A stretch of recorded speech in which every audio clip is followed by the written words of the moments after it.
Hello, hello. Let's get that audio check done. I have my guest backstage right now. This is unfiltered. What is it? Unfiltered podcast. I can't remember. I don't forgot it twice. But her name is Heidi Love. Good audio? Awesome. We are trying something. I believe she is live streaming from her own channel at the same time. You guys know I am tech. I am not with it. I have no idea how to do those type of things, but she does. So you can actually watch this video from her channel or mine. Sound is good. Oh, Unfiltered Rise. So I almost got her confused with Rise Above podcast. This is Unfiltered Rise. Good. Audio checks all the way. Let me introduce my guest today, Heidi Love of Unfiltered Rise podcast. How you doing? Good. Thank you for having me on. I'm excited to be here. Oh, yeah, you can thank Big John. I think he's the one that set all this up. Awesome. Well, thank you, Big John. Yeah, I seen him pop in a minute ago. He tries to peek in to see if my guests are here yet. Thinks I don't know. Backstage. Yeah, it's Hi, everybody. So I was going through your channel and I noticed, you spent a lot of time in the Mormon church. Yes. Yes, I was born there. You were born into it then. Okay. I get it. Yeah. Yep. Yep. Still in Utah. So you have had a wide variety of guests on, but your subject matter is not just about the Mormon church. So you've pretty much moved on from all that. But I am curious. I mean, I have read the Book of Mormon. I have tried to find esoteric and more deeper meanings to like the books of Nephi, and I've gone in there and I found Phoenix phenomenon data, but it bothered me because whoever composed the Book of Mormon actually used the false chronology that was popular in the early 1800s. It's now been dismissed, but at that time it would have been the most innovative breakthrough information of the time. So it kind of followed the timelines of Godfrey Higgins and others who were really instrumental in the early 1800s. So I can see where it's a composition, but I'd like your take on, man, what happened to you? Why did you break away? What is going on with the Mormon church? Because you're not the first one. You're not the first one to whistleblow about Utah. Right. I think important things to remember are, as you've stated, like the Book of Mormon and time frame, it depends on what version you read because they've changed it so much. There is more original versions from Joseph Smith himself that they didn't desecrate. I don't have a problem with people doing whatever they want to do with their religion or God or anything. I just don't like lying. And that is my main problem. Like I always say, if you want to be a magician, make some magic, but don't lie to people and harness their energy. That is unforgivable. So that's kind of my issue. And I walked away. I lost my family. I lost everyone. Like what I did is considered apostasy. And it is one of the reasons that will get you thrown into outer darkness, which is only reserved for apostates and murderers. And so this is like serious. And I did go almost the whole way. There's one step above that you have to be really special to get, which is the second anointing. But I did take out the temple rites. I did all of the things that I was supposed to. And I didn't know what a Mason was. And I was wearing Masonic symbolism on my chest every day for like over 2 decades. That's unfair, if you want to do anything you want to do, that's fine. But you have to start being honest with people. I actually think their numbers would go up if they were honest with people. I think they're ridiculous. The Freemason and Scottish Rite, they lean more to esoteric Hebraicism and basically the Judaic craft. But Mormonism seems to it doesn't lean on the Jewish deal, although the same connections are there. It kind of leans toward on like Western Christianity, and I know that it's been highly refined because, like from the time of Brigham Young, there's a huge noticeable change in the Mormon textbooks, in the Norman books, because in the late 1800s there was all kinds of problems, predictions that never came true. A lot of these things when you have 155 years to edit out all the mistakes and refine your deal, you get in 2025, you get this highly polished version of Mormonism that is infallible. Its history is there's been no mistakes, everything was perfect and all that. But when you read the Mormon writings from 1910 to 1940, you see where they were arguing about, hey man, this didn't come true, this ain't true. Who brought this into the Mormon faith if it's not a part of the original? I've gone pretty deep on my own studies because I was just searching for the truth myself. That's the key. That's kind of what happened to me. And at this point I just believe, in God, and I don't go to a church. I don't subscribe to church. I just can't do that anymore. I'm not an atheist. I don't believe in that either. I just and people can believe what they want. No disrespect on that as well. But I do think truth is important. I think that's what really led me to expose things, because I have a very strong sense of justice, and I just felt like things were very unjust. We get lied to. I believe they're practicing a magical order of masonry, way older than the Scottish Rite, to be quite frank. And people want to always say, Scottish Rite. I'm like, you probably should look into practicing Martinism. That would be a little closer, although I think it goes clear back to Babylon, honestly. And that's fine. Whatever they want to do with their salvation is fine. But don't lead little grandmas next door, the sweetest people you've ever known in your life, okay? Because these are good people. The bulk of the church are good people. Absolutely. It's just easy. Yeah. I say that a lot, Heidi. I tell people all the time, my issue isn't with Christians, it's with Christianity.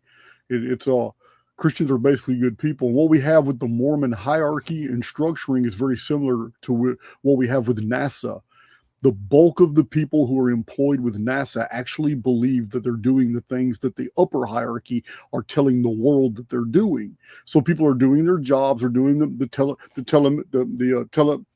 telemetry. They're doing all thousands of NASA jobs, and everybody believes that they're actually contributing to this higher order of sending things out in space and going to the moon and doing all these things. But at the top, they know that this is a massive tax. It's all disguised. NASA is a tax. It is designed to siphon wealth away from the American public under the guise of space exploration.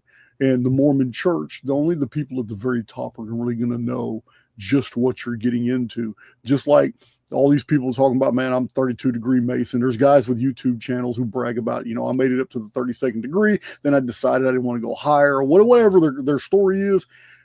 Truth be told, if you're still a degreed Mason, you're not in the know.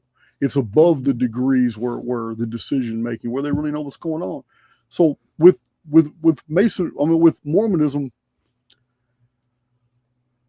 what cultural things are going on within the church that the rest of like Christian America would frown upon? Like, oh no, this is absolutely not biblical. Yes, there's a lot. And to your point, just to throw a little fun fact in there, NASA, Don Lind, a lot of very, very important people in NASA are Mormons. Don Lind was Mormon, and, there's a bunch of Mormons. Oh, yeah. I didn't know that. It's a rabbit hole. Yep. Philo Farnsworth, the inventor of the television, was a Mormon. Carrie Thornley was a Mormon. That's a fun one. And so when we talk about Mormons, right, we have to dissect this into a few things. We have the top elite people that I would like to say is Mormon Inc., right? And this is definitely frowned upon with, the Christian community. Not that they don't have their own issues as well as Catholics or anyone else. When we start bringing government and religion together, we make a little bit of a problem there, a big one, actually, and money. Right. And we get these people that are doing things that are not sanctioned by their teachings, let alone by Christianity, first of all. Second of all, their theology aligns way closer with Catharism, like I said, Martinism, magical stuff, but they've squashed it way down. And so that's reserved now for the elites. Like this has all been, like you said, whitewashed, literally.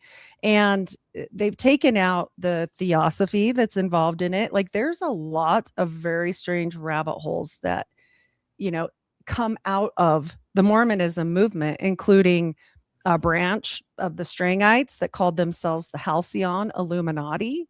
Like this is no joke. Like this is a full infiltration, appearing to be one thing, but they are not. And so that is huge. They don't believe in a Trinity. So Christians would definitely have a bulk with that. They believe three separate entities, the Father, and then, the Mother and the Holy Spirit. It's all very interesting. We've got Father, Son, Holy Spirit, and Mother. They don't even talk about the Mother. I definitely believe it aligns just like, Tammuz and the whole thing. Like, but nobody knows that. See, Good point. Very good point. Yeah. Listen, I have to interrupt because we have so many Anytime. listeners. We have so many listeners that are unaware of what you just said and how profound it is. You just mentioned Tammuz. You just connected the doctrine of Mormonism to the older Near Eastern faiths, where every religion in the Middle East, 2, 3, 4,000 years ago, all believed in a triune assembly of gods. It was a trinity of gods that ran everything. Anu, Ea, Enlil. I said you just nailed it right there. That's what Mormonism is copying. It's copying the older Babylonian model of 3 100%. distinct deities that are running council over the earth. 100%. You're absolutely right. And all you have to do really is look at what they call their God. They call their God Elohim. Well, people are going to come at me for that. And they're, that's in the Bible too. It is. But you should do a little more research there, and it will lead you straight to this answer. Because if you put in to just plain old Google, not some crazy place, dark web, I don't know, but you just put in who is Elohim's wife. Well, it'll tell you it's Astarte. And that gets you right back to where we just spoke, because that's just another name for this whole situation. Like you said, you named multiple names there. That's what they do. Yeah. How interesting that Elohim very literally in Hebrew means gods. It's not, and we have turned it into the singular in our translations, but in Hebrew, Elohim means gods in the plural. Absolutely, it does. And when we say that, it's okay. Look, if you want to be a polytheistic religion, fine. But be honest. Quit telling people that, it's just, Jesus and God and what was, Christianity. Are they schizophrenic? Like they'll pull this whole little thing. And I'm like, okay, but you're hiding a holy mother. You'll talk a little bit about her. You'll say she's too holy to name. And we know that there's a heavenly mother. They'll say this, but they don't put it in the Trinity, right? They've like removed that kind of in a way. But it's there, but it's not there, because then it leads you to everything, right? And so Joseph Smith was clearly practicing not folk magic. And I have a bunch of photos. I'm not sure if we want to just chat or do photos or both, but I can show you parchments. I mean, you seem like quite a bit, and I think you'd be able to dissect them in about a half a second. It's Solomonic magic, and they get away with saying, well, that's folk magic. No, that isn't. It's different. And when you look at that, was there aspects of folk magic in there? Sure, but not what he was doing. And he was, learning. He was a dumb farm boy. This is the narrative from New York. Okay, we're going to go with church narrative.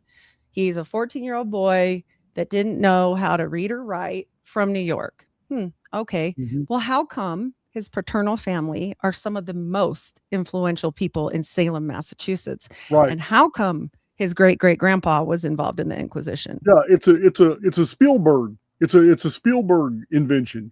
Just like we have a fake history of how Spielberg became one of the greatest filmmakers of all time.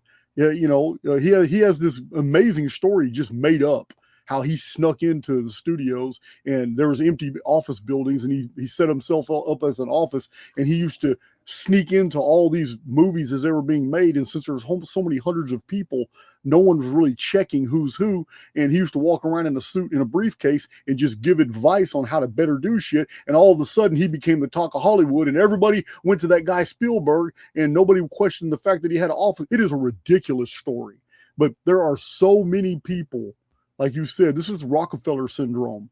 When we have these individuals in media and actors and actresses who become super famous, and when you do a little background checking on them, you find, oh my God, they're all Rockefellers. What the hell? And they all have these made up histories as to how they started at grassroots.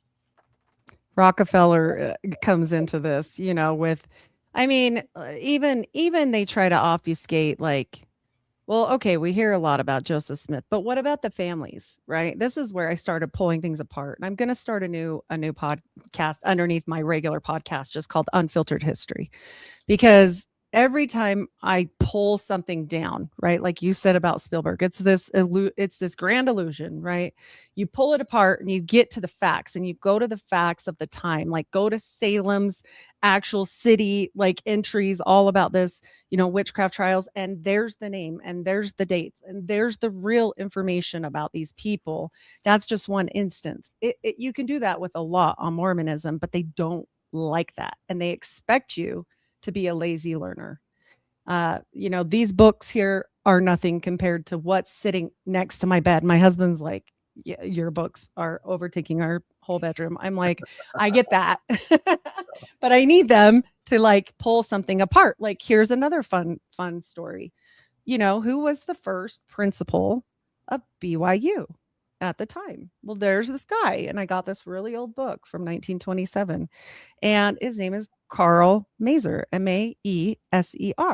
BYU is Brigham Young University, for those who don't know. Oh, sorry. Yeah, I should have said that. And so I'm like, okay, well, who's this guy? You start doing these little, who is this person and where did he come from? His name seems different. Like, what's happening here?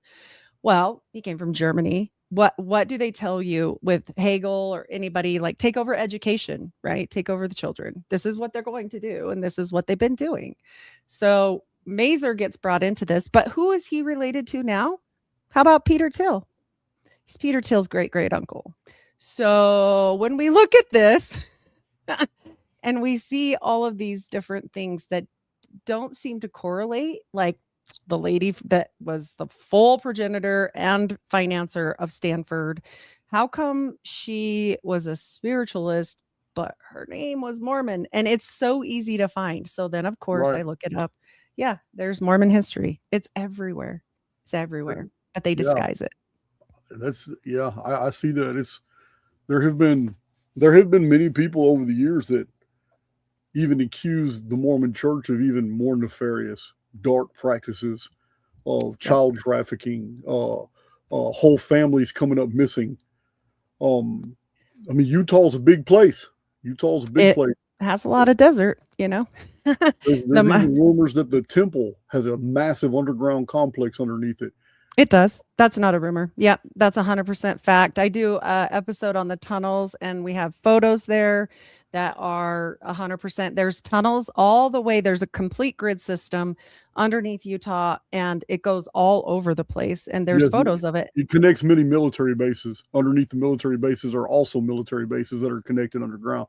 Yeah, I've seen some of it too. My publisher, Booktree, Paul in San Diego, his collection of books is amazing, his catalog. And when I was in prison, I had read many of these books that were talking about, he has books about underground bases. It'll just blow people's minds how many millions of people are already under the United States. And this is where they work. This is where they live. They come up stateside for different times. There is even evidence that we have a massive secondary military that our military is subservient to, a whole nother order, a branch of the military that operates underground. And it's insane how little we really know about what's really going on. And yet it's been going on for a long time. Oh, 100%. Like, when do we start making, these connections with the Mormons and presidents, with the Mormons and extremely famous Jewish settlers? When I say Jewish, they were mostly Ashkenazi, but why is a dumb farm boy that doesn't know how to write English very well studying Hebrew with the Seixas family, Seixas? Look that one up, guys. That's a Yeah. whole rabbit hole. He's like the main Jewish guy that was over Thanksgiving, like he's in with the presidents. Like, why does the dumb farm boy know that guy? What happened there? Well, It's it begs, because it's it not really true. begs the question: if we have Protestant Christianity with all its multiple denominations, all subservient to basically Jewish financiers, and this is what we've seen with Christianity across America. Christians don't see it, but those of us on the outside who came from that world, we see it clearly. So, and you find out Mormonism, and then you find out Jehovah's Witnesses, the strong Jewish ties, and you see this, all the televangelists, all these big, huge televangelists. Hell, some of them are Jewish and hide it, like the guy we have, Joel Osteen in Houston, and they all go to Israel. They all do. It's this massive web, and then we have other interesting things that pop up into the field that, unless you really delved into them, you wouldn't even realize. Oh my God, this is 100% taken straight out of rabbinical texts and repackaged. I'm talking about Archaix, the massive Bible type book called Archaix. When you get through the first 250 pages, it paints a really interesting scenario of a holographic universe in archons and all these things that are going on Earth, and it gives explanations. And then only after you've accepted that, it drops you straight into the rabbinical material. Halfway through, it's all Jewish. It begs the question: if there's going to be that much energy in putting out false trails, then that means there's something here to be discovered that is real. This is something that we have to understand, that this was, a plot.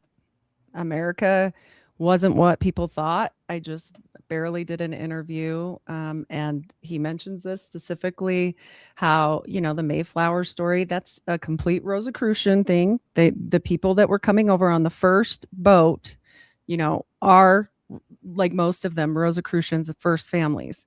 And when we talk about these people, it's not one denomination or anything. I did give the one, example, but this is an example to show the infiltration of religion and government and all of these very important financiers, like you've said. And it goes ultimately back to the crown. And I can prove that. And the Stuarts, and I'm sure because with your I know. intro, look, Yeah, they're not all royal about the blood. Stuarts, Yeah, they're right? not royal blood at all. But they're a big deal, Yeah. right? They're a huge big deal. Well, why is my great great grandparents directly to the line of Stuart, directly to Medici's and Antoinette and all these people? And I'm like, wait a minute, my family was just poor farm people from Utah. Why? What is this about? How does So this the happen? Stuart line is the modern line. The queen just died. She was a Stuart, right? Yep. So in And the War of the Roses, the Stuarts took over from what family? What family was that? so yeah, they had the big fight, the War of the Roses between, I know it was the Because Stuart I line believe and what I had read was Oliver Cromwell was basically the one that modified Parliament and modified the English crown. His conspiracies is what basically allowed for. I mean, there's no other way to color it. It's basically the Jewish takeover of the crown, and from they literally took over Parliament. Rothschild was allowed into British Parliament. He's the first person ever. He was Jewish, and he was the first person ever allowed into Parliament who did not have to swear on a Bible. He refused to right. swear on. He refused to swear on a Bible, and they voted him into Parliament anyway. But Well, those were and Rothschild. people are talking about the Rothschilds. Yes, they're a German line. Yes, it's a Bauer line. Yes, all of that. But the problem is it's all mixed in with this falsity. And during this time, we have these people that are trying to escape, because of this war that you're talking about. Like that, this was not going to be copacetic. They were kind of running, right? And when we talk about all of this, like it seems to be that the infiltration of a great new world and all of this stuff, that Francis Bacon talks about was implemented. Like, honestly, if you go backward to the most old conspiracies, like you're talking about, right, it gets very strange. And when we look at it, it doesn't make a whole lot of sense unless you start dissecting it just like that, right? Like, why are all the presidents related? Why, and people will say, well, everybody's related. Are they really?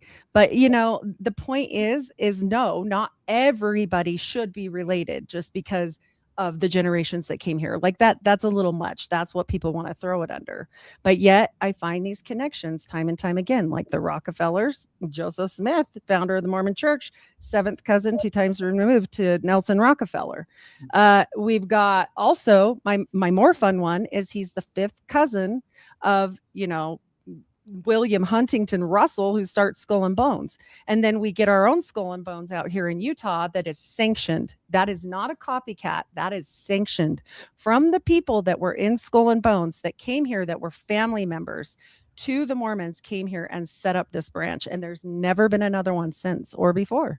So it makes you question, like, we're looking at this and we know that there's these secret combinations, right? We talk about this all the time and different things in these clubs. There's that. I mean, you could never name them all, tens of thousands. We can name a few of them: Lions Club, the Elk Lodge, the Moose Lodge, the Independent Order of Foresters. These are all the ones that replaced the older archery guilds.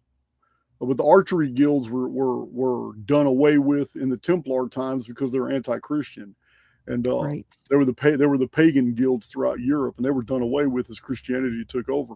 So you really paint an interesting scenario here. So the Mormon temple is at the center of Mormon culture.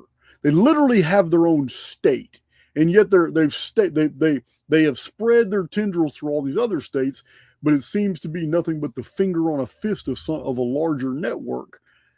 And it's literally an act of genius. We call it the Mormon Temple, but apparently we call it the Mormon Temple, but apparently it's something else. It's a headquarters for something else. I think they're, what do certain sects, like that we've named some of, promise that they'll go do?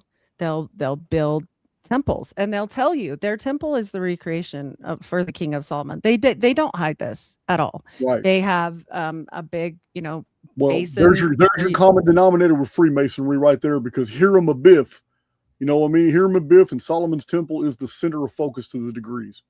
Yeah, I think I should show you a couple pictures, because I think sometimes a picture is worth 1,000 words, and I'm going to open it really quick. But I just think that the thing is people have to understand this is all of them. When we talk about this stuff, everybody wants to pigeonhole it. And the problem is like you just said, and that's perfectly said, this all comes from, the orders they destroy, quote unquote, destroy, right? But they don't. They continue to live on. Even the Illuminati just stops. But what happened to Weishaupt? He didn't just stop and go away.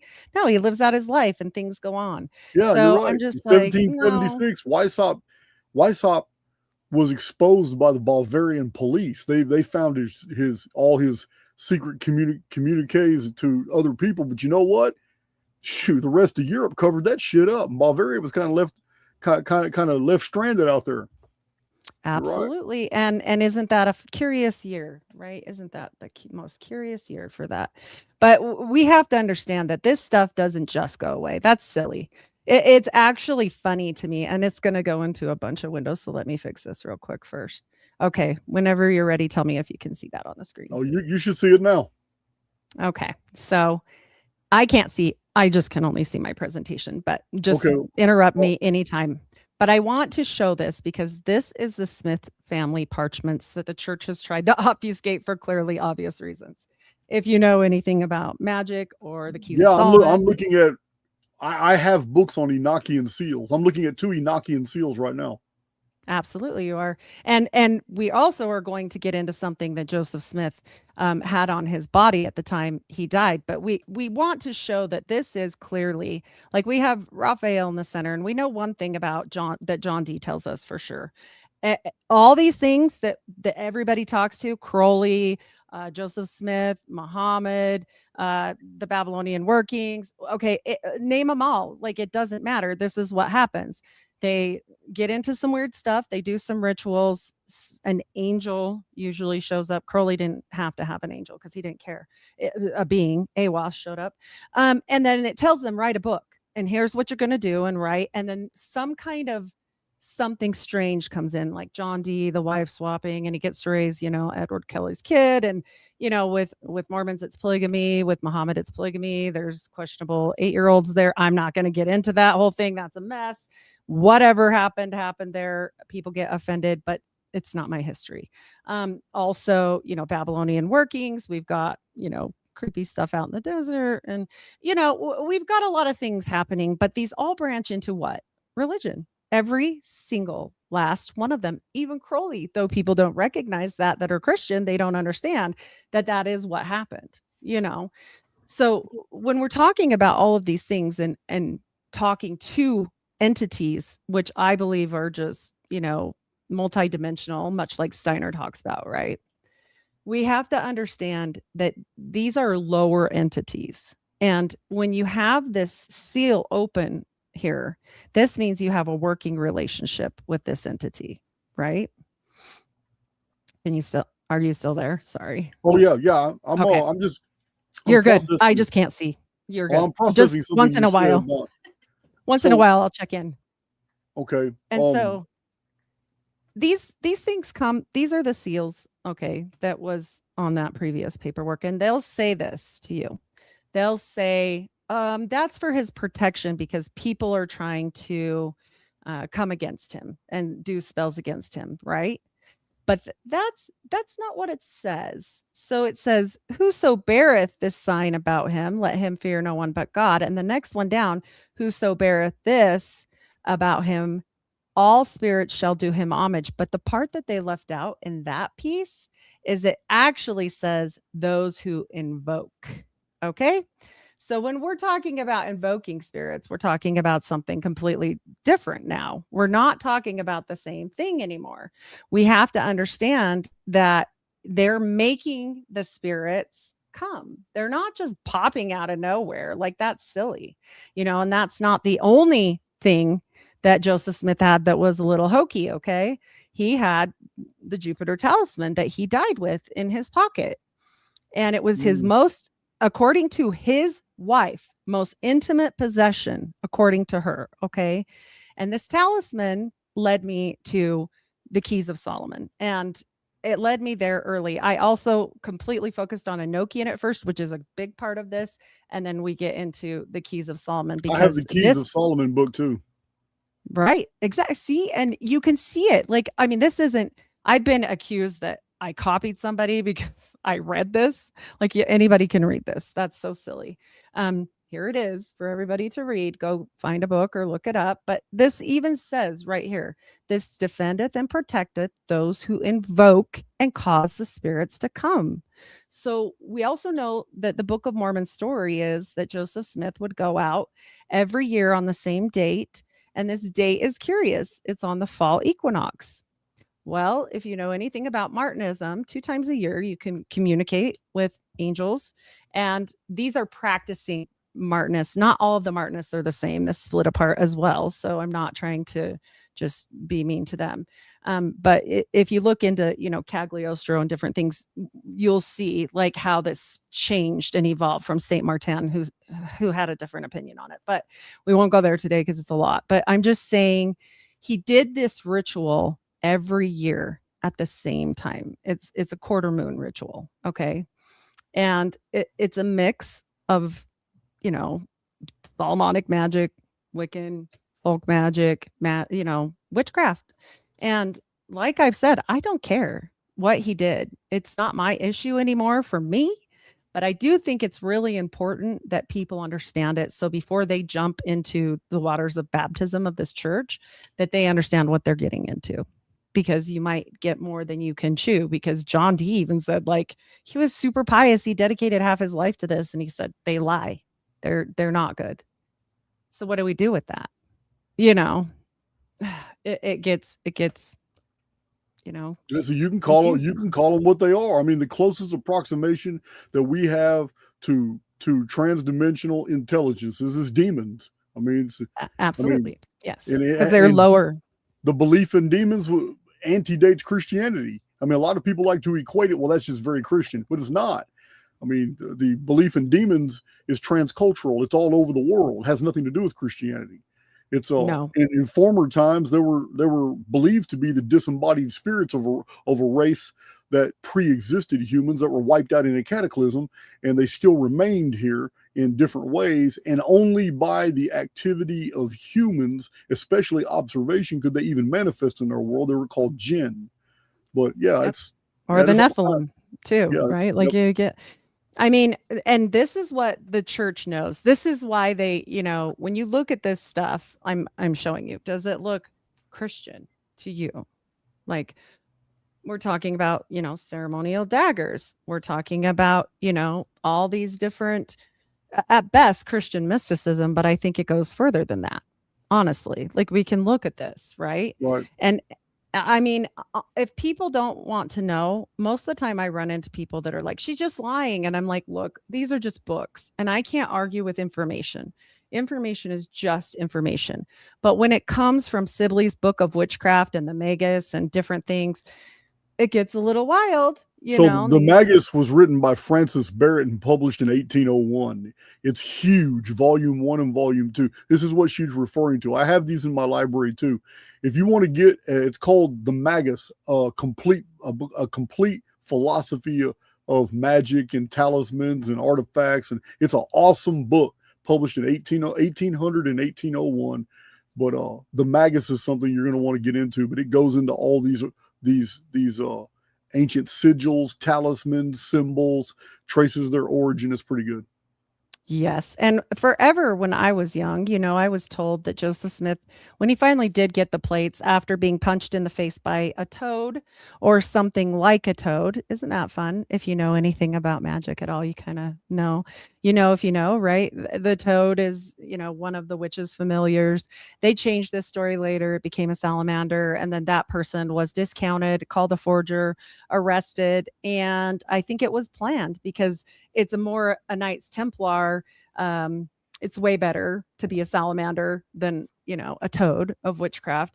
And then the guy tried to speak once. He was found down in his cell, supposedly trying to unalive himself and was paralyzed on his right side because he laid on it for over 13 hours in a max security. Okay, cool story. No, that was a hit for sure.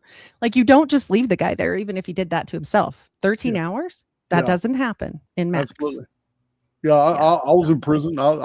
It's widely known when they suicided people. Dudes didn't kill Yep. themselves. But Yep.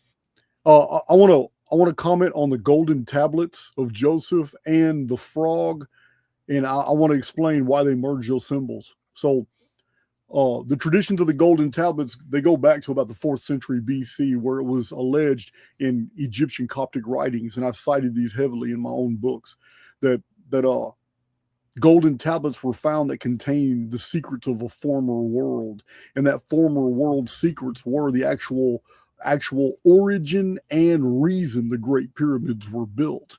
And this information was put on golden tablets, and there's a lot of chronological information in my book Lost Scriptures of Giza. I cite these tablets and what they were translated to say according to the Egyptian Copts, who read them for a Greek king. And the Greek king was fascinated by this, and he had them explain their history, and they told him a bunch of chronological facts that are verifiable. It's very interesting. But the golden tablets they're symbolic of knowledge of a pre-existing world that has nothing to do with our own world. The frog is very interesting because even in the book of Revelation, these evil spirits pop up from the ground, and the Revelation says they're like frogs that come up from the ground.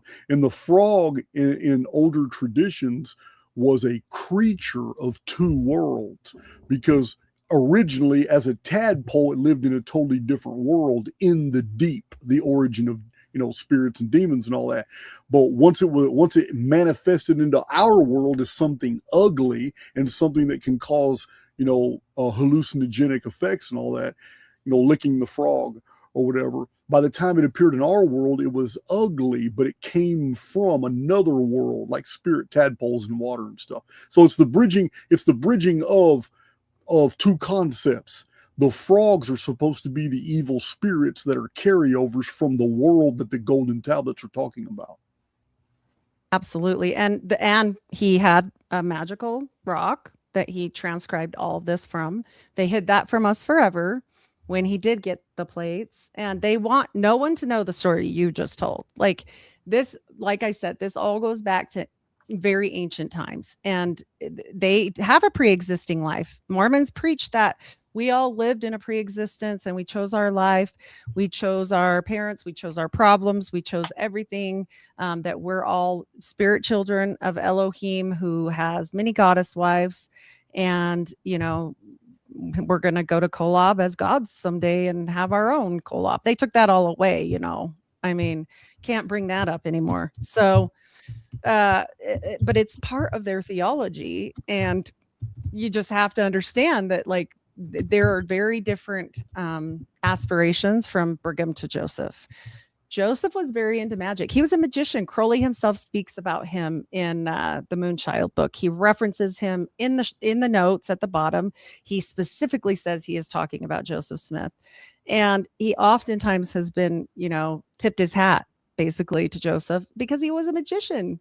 And anybody that is into the things that, like, that I've studied, we can see what's happening here. But at some point, Brigham, I believe he had a lot to do with Joseph's demise.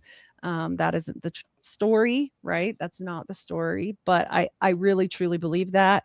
And when we look at this, we have to say, okay, then Brigham Young is running away, right? He's coming to Utah, which is not part of America at the time.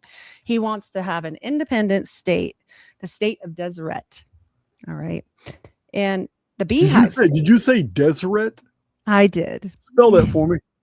Deseret. That's the word used. That's the word used in the book of Enoch to describe a desolate area where demons come from. Yep. And that's where he said this is the place. And we were the state of Deseret. We were the beehive, which also should be we're still the beehive state. Very showing, telling.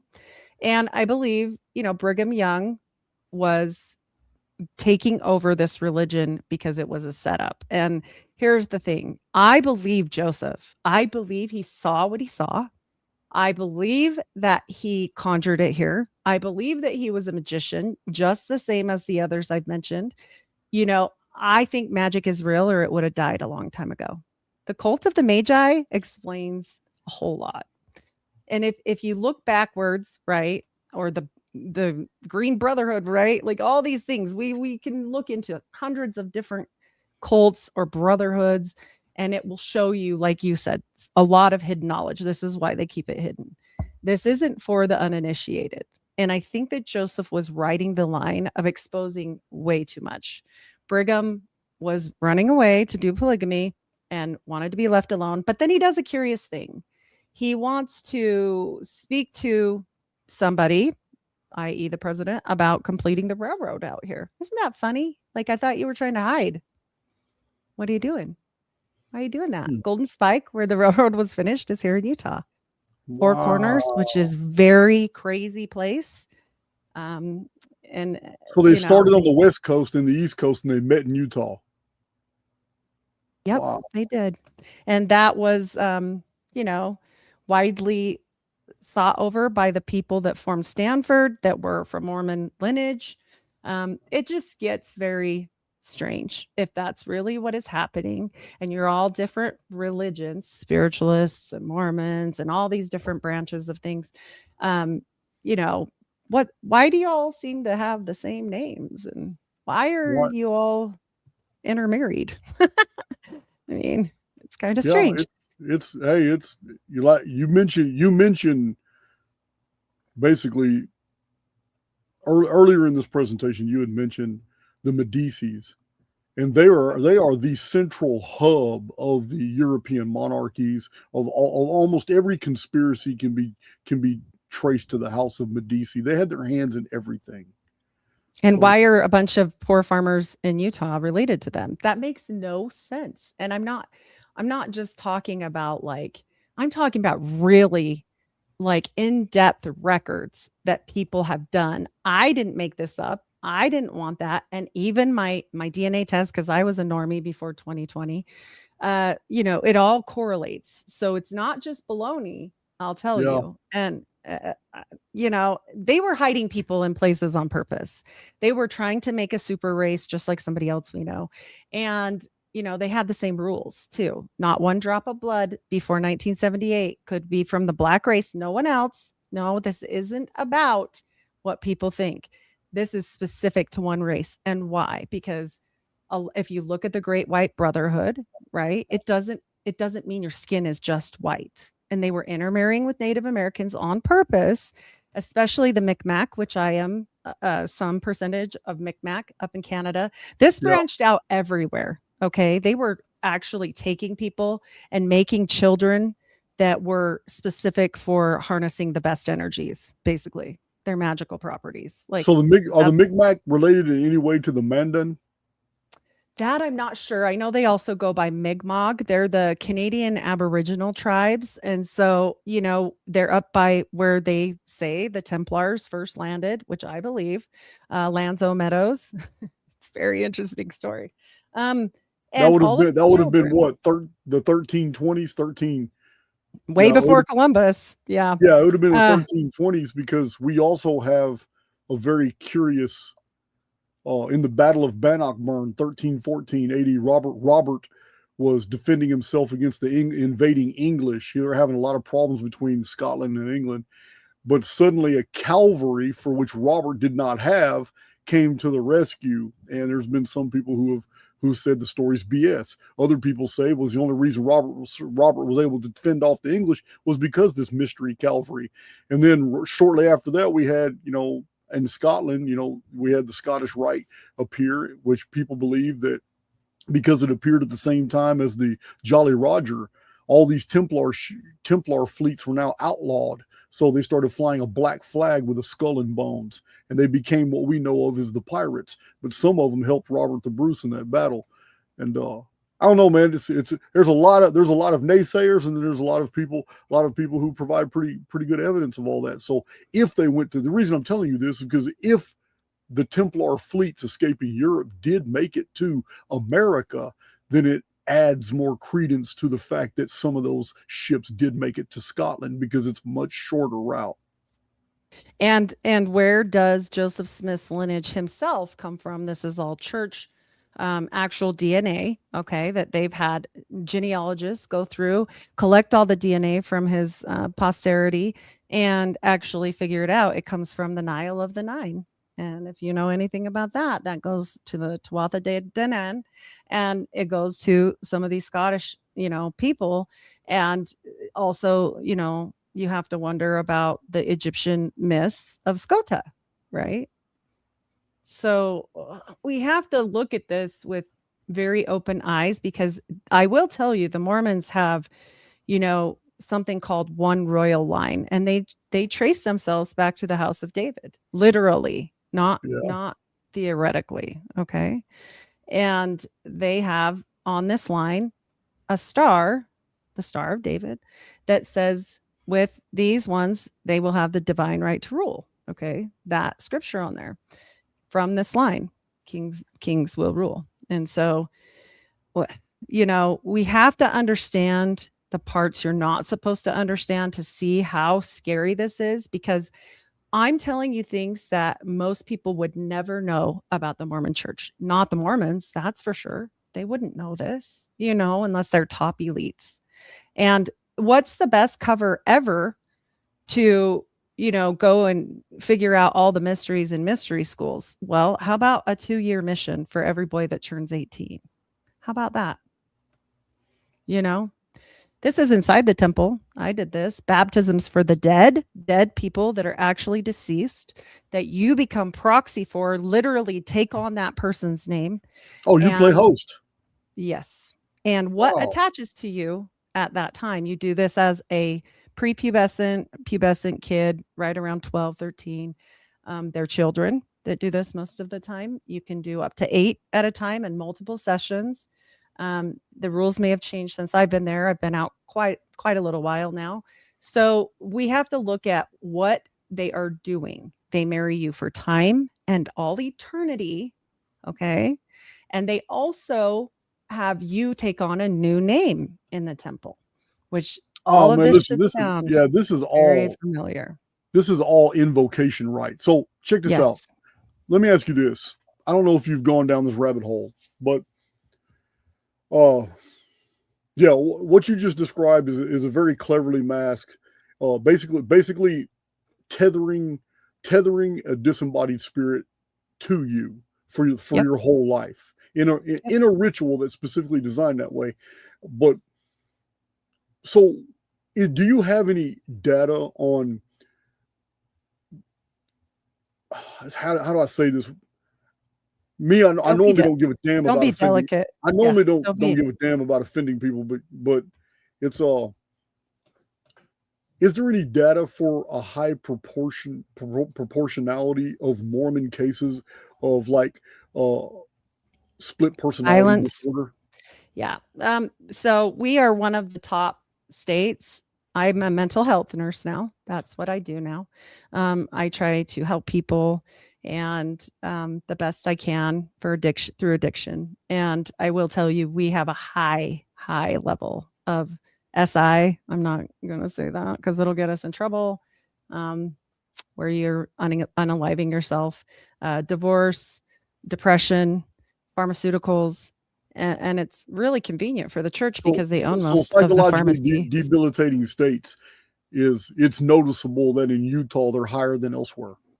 Well, and Israel Keys, he was a Mormon. He was raised Mormon. Ted Bundy, he was raised Mormon. There's a bunch of them. I mean, Wow. like this gets wild. The Green River Killer, they don't want to confirm that he's a Mormon, but he was raised in Utah and his brother's a Mormon, so that's a fun Yeah. one. Well, I would Yeah. like to, I don't know if you've gone down this rabbit hole, so I'm going somewhere with this. Because this is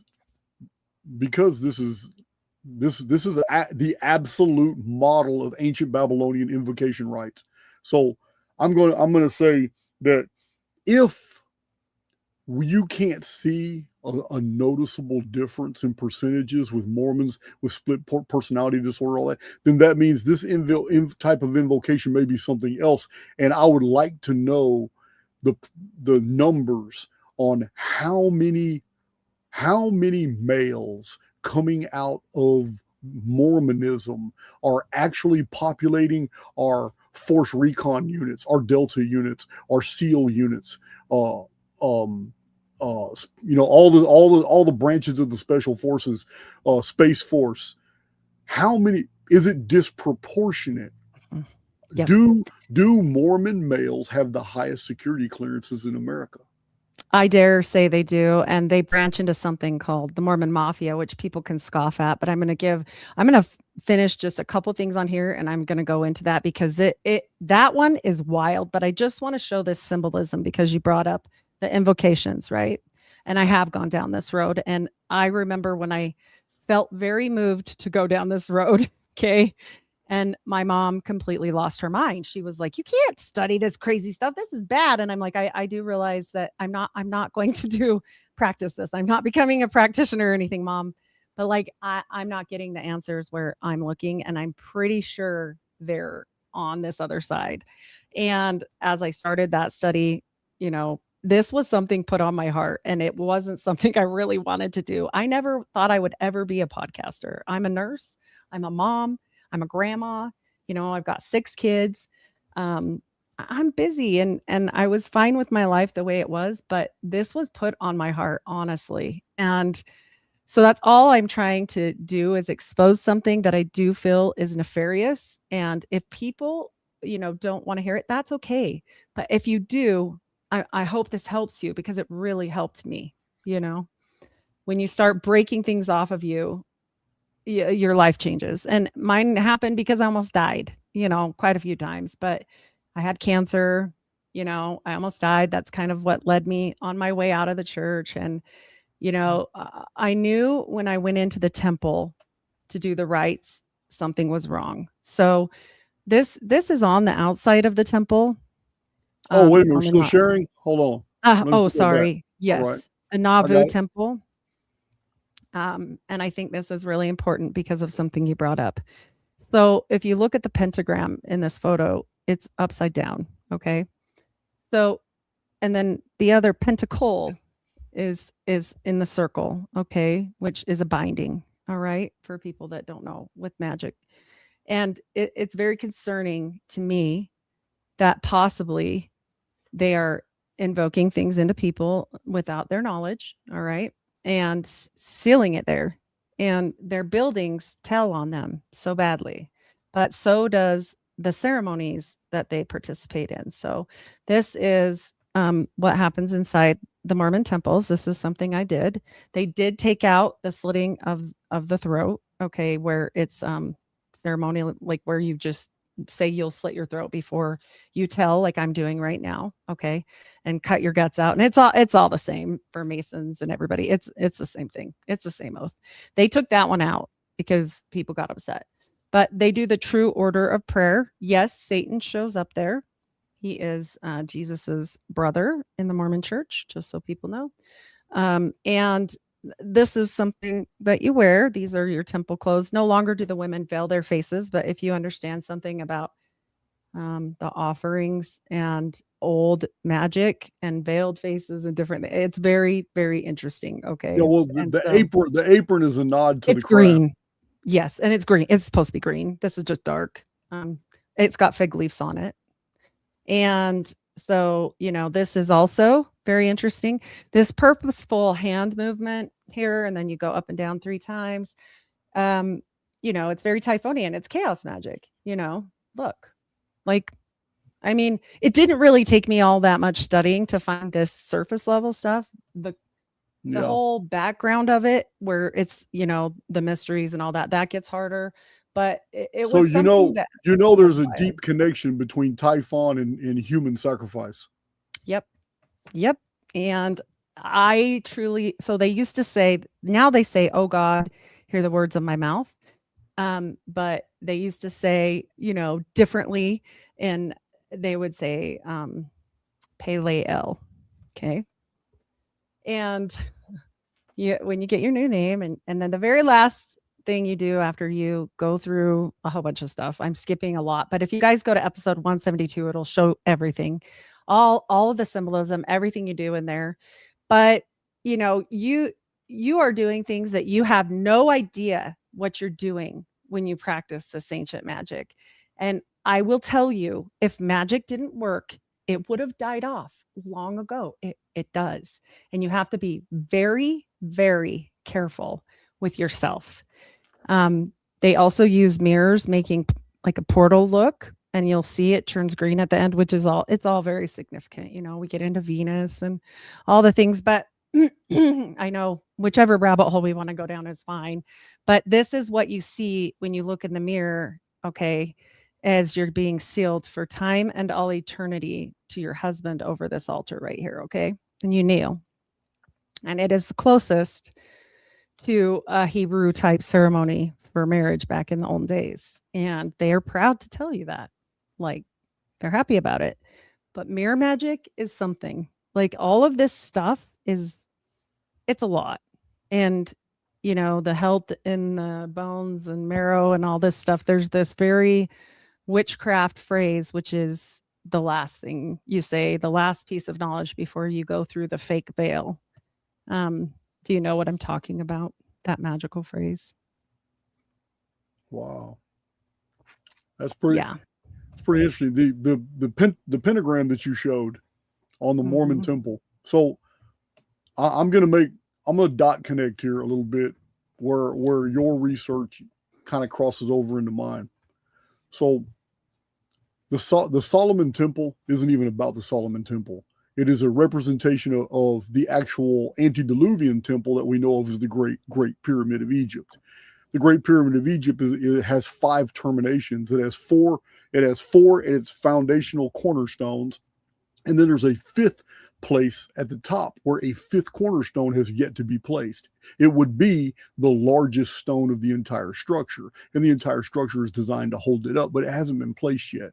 But it's the fifth termination. So this is in three-dimensional geometry, 4 at the base and 1 at the top.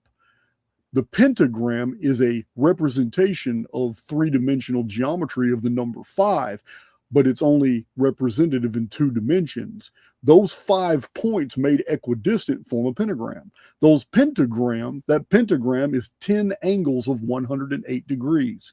So there are many different ancient references to a gate being a gigantic structure, or a gate located in Egypt. In both Egyptian and in Greek traditions, we have, when Typhon appears in the sky, the gods of Greece flee to Egypt. We have in the book of Tophet, which is with the collection Bel and the Dragon and the Apocrypha, we have a reference to a demon. It's either Asmodeus or 7 demons that were with Asmodeus fled to Egypt rather than being banished out of their human hosts. So Egypt, in the Necronomicon, we have references, and I understand much of it is fiction, but it's fiction grafted into fact, because it has whole tracts of ancient Babylonian cuneiform texts, like the Enuma Elish, the Hatrahasis, the Era Epos. They've all been detected in the Necronomicon. And in there we have, in the Magan text, we have a reference to the gate of Yaxakak, where the ancient ones go between worlds, but they can only do it at certain times. And that mankind is the key to activating the gate of Yaxakak. So these references to Solomon's temple and all that isn't a temple that was actually in Egypt. It is actually the Great Pyramid as a portal between worlds by which these spirits can move back and forth. Which I want to bring this to your attention, because I think you're absolutely right. And this is a side of a mountain that they blew out, and no one can go in here. It's very secret. And they have armed guards with semi-automatic weapons here for a genealogy center. Okay. So this is what their story is. Here's this gigantic mountain with razor wire and bars on the windows and armed guards. I dare say this is your space that you're speaking of, one of many. Yeah. And this is considered their genealogical center. So this is one little tiny area of their genealogy where they got from the Nazis and from the CIA, which I have proof of. And I'll go into that as well if you'd like. But nobody ever is allowed to go in there. These pictures are only there because they had to put out something. People were asking a lot of questions. This is from when it was very first started, when they were blowing holes in the side of the mountain. Yeah. So I think you're 100% right. And this goes into the most strangest places. And I'm going to show you, it's just bizarro world unless you understand everything. I will tell you their priesthood is called the Melchizedek priesthood, which should sound very familiar to you. I'm sure you caught that one.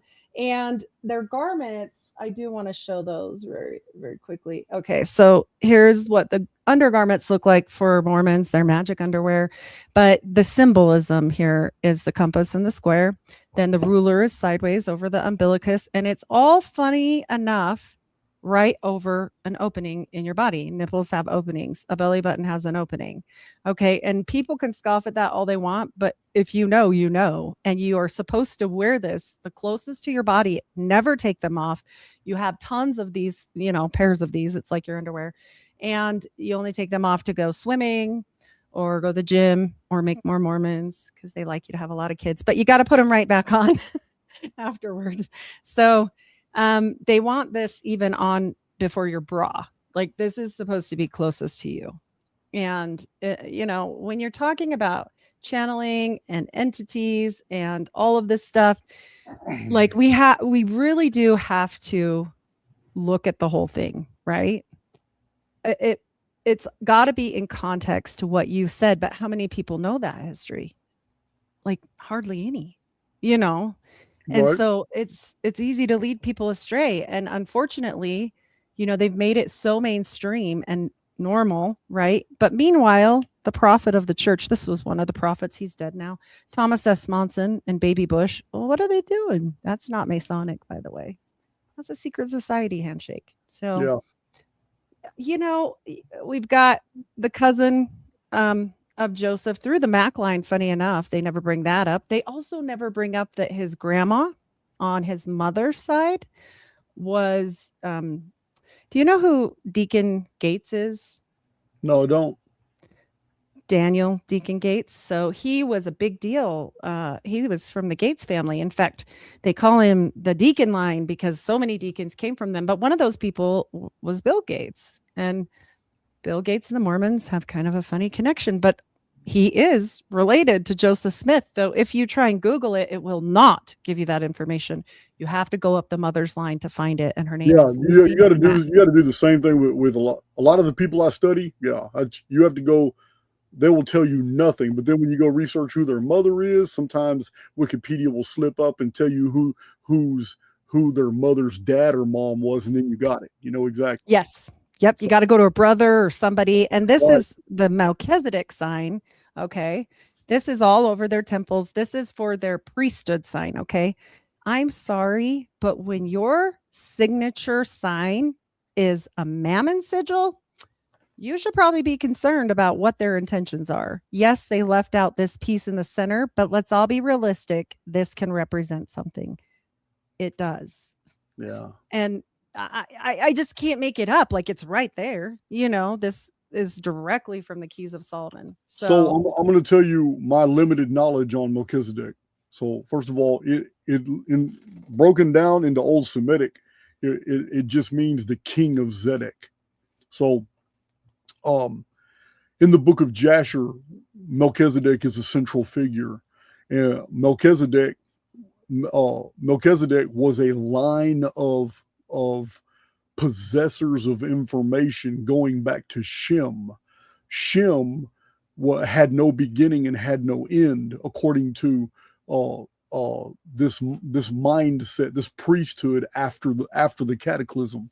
So they named every king after Shem was of the order of Melchizedek, which meant they were in possession of the very information of the original Melchizedek, king of Zedek, who was Shem. Shem was the son of Noah, the survivor of the flood. Well, Shem survived the flood too. Shem had all the knowledge of Noah and had lived in the pre-flood antediluvian period and knew everything that was supposed to be known about the gate in Egypt, which was called the pillar. It was the pillar of God. It had many names in antiquity, built at a place called Akuzan, which is mentioned also in the book of Jasher.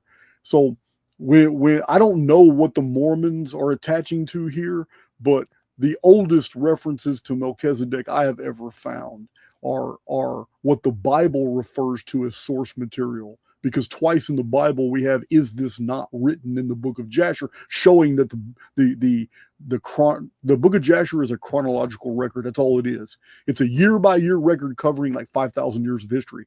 So it says that Melchizedek is basically a priesthood that possesses information from a world that is pre-cataclysm. Yes. Yep. And I think that they know it aligns with everything, everything you're saying here. And when they do such curious things, and I bring this up too before I pop out of this little display, like taking and digging up their dead people, just so people know, these canes were made because Joseph Smith and his brother were dug up, and the nasty oak, this is very important. The Golden Bough is something people should actually read if they want to understand a lot of things too. But anyway, James Frazier's the key. He's the key. Yes. I'm so glad you said that. I am guilty of promising my community years ago that I'm going to give them some James Frazier presentations, and I never followed through with it. I never so followed good. through with it. I did one on Burton Raffle, For those of you who don't know who we're talking about the great mythographers who brought us the decodes on the fairy tales and on the nursery rhymes and on the traditions of Europe and the deeper meanings of what they're talking about. Like the older Aesop's fables. Yeah, James Frazier, The Golden Bow. What a quote. I'm impressed. Yes. And Dr. Luke Johnson does a breakdown of this on here. He's a very small channel. I've been on a couple different times and we broke some things down. He doesn't love when I go down the Mormon road with it, but I'm sorry, it matches so good. And so of course I always sneak my little comments in there, but he's great. He does go through it. He's going through it chapter by chapter. And I think he's probably on there today. So if you just look up Golden Bow, Dr. Luke Johnson, he's probably put one out today. But I highly recommend, if you don't want to do that, find somebody or read the book or get the audiobook or whatever. You got to do it. Like, it's just, I mean, he told us so much. I was like, wow, this is bananas. And this, again, we get back to, okay, we've got the Scotta Chronicon ends up missing from Dartmouth after the Smith family leaves town. They're definitely involved with the whole startup of Dartmouth, and we can get there like another time, or you guys can check out my show called The Dartmouth Deception, or I'm happy to come back anytime.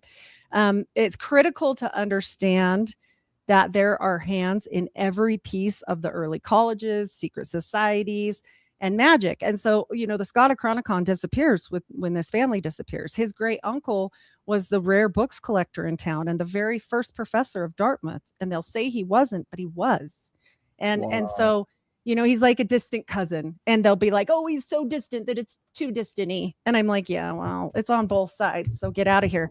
Also, like, the Macs went on to found a ton, Pontiac, Michigan. This all happened right by the Susquehanna River when all of this stuff was going on with this family. Like, you just have to understand all of the pieces of the puzzle and why this fit in so perfectly for Joseph. But even in his death, they didn't leave him be. They dug him up.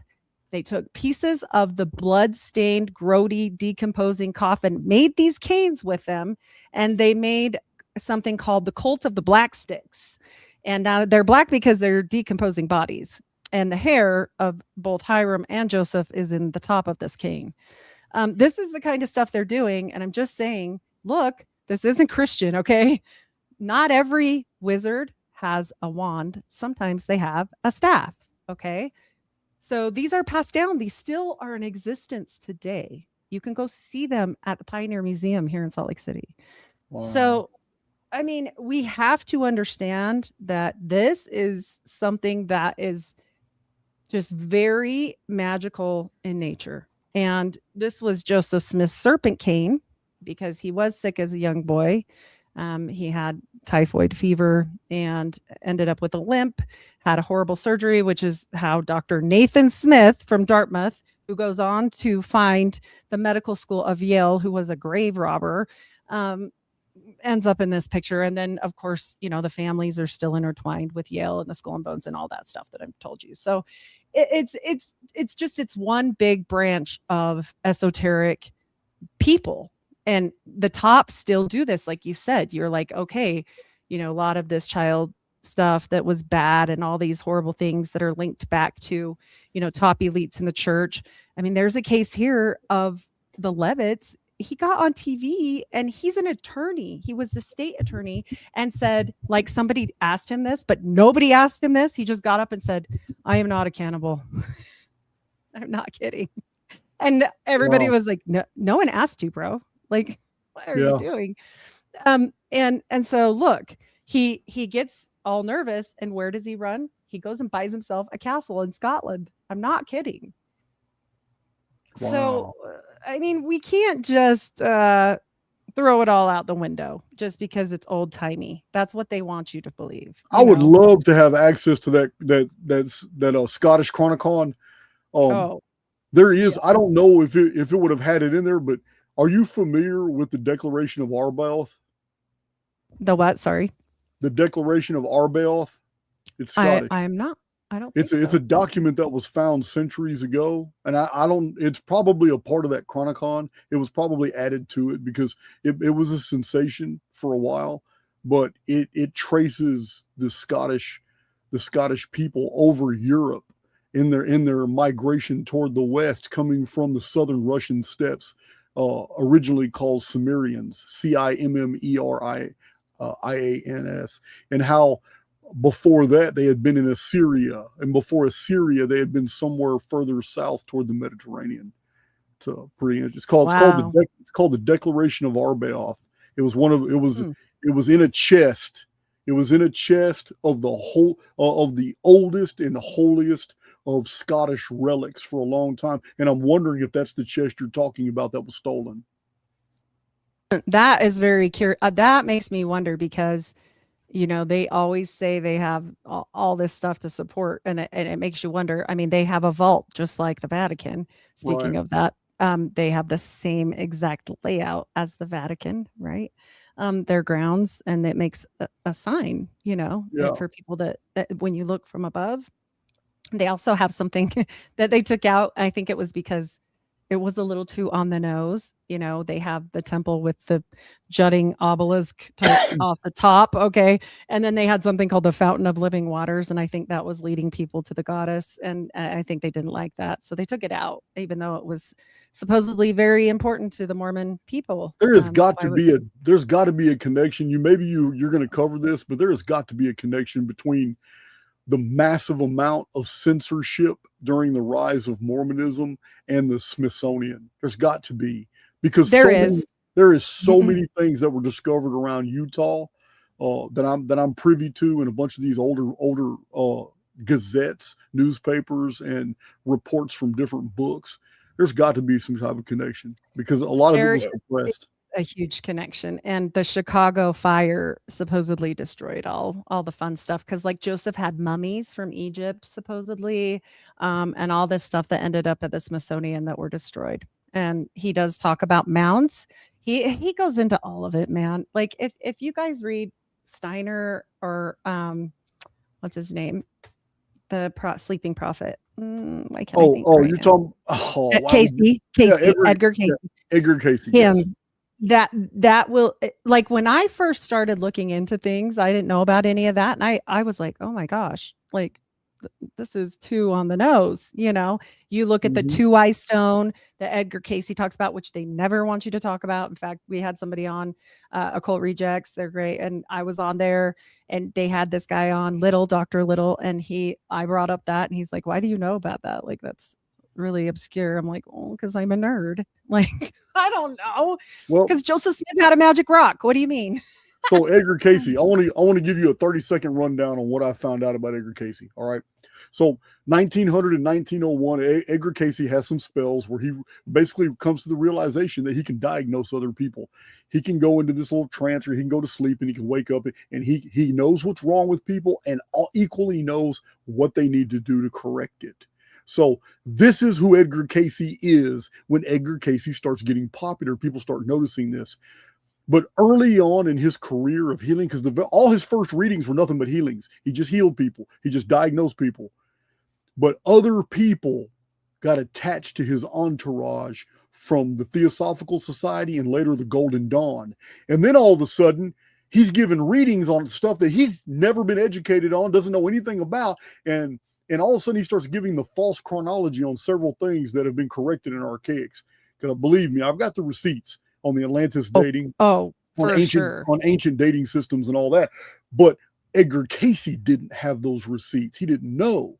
And around 1917, 18, 19, let me tell you something. Edgar Casey changed. And now he's given all this mystical mumbo jumbo as if somebody, when he was going into his hypnosis now, because now he's being hypnotized. So when he gets hypnotized, it's almost as if somebody is reading Isis Unveiled to him. Somebody is now reading the secret doctrine to him while he's hypnotized. Somebody's reading Anne Besant. Somebody's reading Rudolf Steiner's mystical stuff, not his medical stuff, but his mystical stuff. And it's like his whole, everything about it changed. And now when Edgar Casey is given readings, people ask him questions, he gives these elaborate responses on all kinds of things that have nothing to do with what he originally started doing. So I believe that he was hijacked. I believe he was genuine. He was really doing what he was doing. Somebody saw the value in this and realized, well, shit, we can really introduce all this into the field using this guy because he's already gained the public trust. I believe that's exactly what happened to Joseph Smith. I believe once you cross over into this realm that we're really not supposed to be in, okay? And if you do the things that they want you to do, especially if you're willing to offer up a blood sacrifice. And I do want to explain one other thing is that Joseph Smith's father, they lost their oldest son, lost due to accidental poisoning just for constipation. Right before Joseph Smith received the golden plates and translated them. And then Joseph Smith, in the middle of the night on the fall equinox, dressed in all black, borrowing a all black everything, like he had to borrow a black horse from his neighbor, which is why he had to explain it to the neighbor, who later on wrote an affidavit, not silly, he said, she said, like an affidavit submitted into court when they're burning witches, okay, at this time. I don't think he would have necessarily wanted to go on the record saying this if it wasn't true, because it's going to put the heat on this guy. But he gives this statement in court, as many others do. And you guys can find this in The Refiner's Fire. It's a great book. I highly recommend it. And he talks about them not only talking about animal sacrifice will do instead of a human sacrifice. Okay. They try that with a black sheep from the neighbor. And then, he goes and does all this stuff and supposedly gets the plates. And his wife becomes pregnant shortly after this, because she was there, but she was waiting in the carriage, so they say. And shortly after that, he has a son who they named the dead brother's name. And he only lived for moments because he was severely deformed. Severe. Like, come on. This got Faust all over it. And I don't care what people want to say, like, oh, back in the times, old timey dead. I don't care. Like, that is very strange. And let alone the fact that when his brother died, this is real. And this was ran by the father 6 times, okay, in the paper, the Palmyra. And you can see it's basically saying, and people can read this word for word if they want, we're going to dig him up because you said we dug him up, and we didn't dig him up. So we're going to dig him up to show you we didn't do anything to him. Okay. Sounds good. What?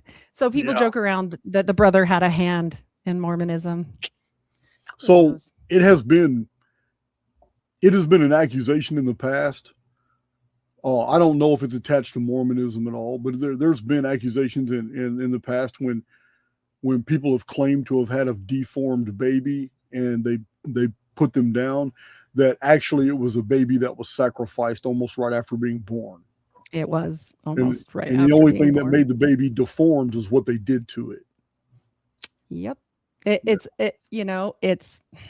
then this is the last thing. I'll close this window and we can talk about the CIA and stuff. But this is the actual characters down at the bottom here of how Joseph Smith translated the book. He did not get word for word. He got symbols.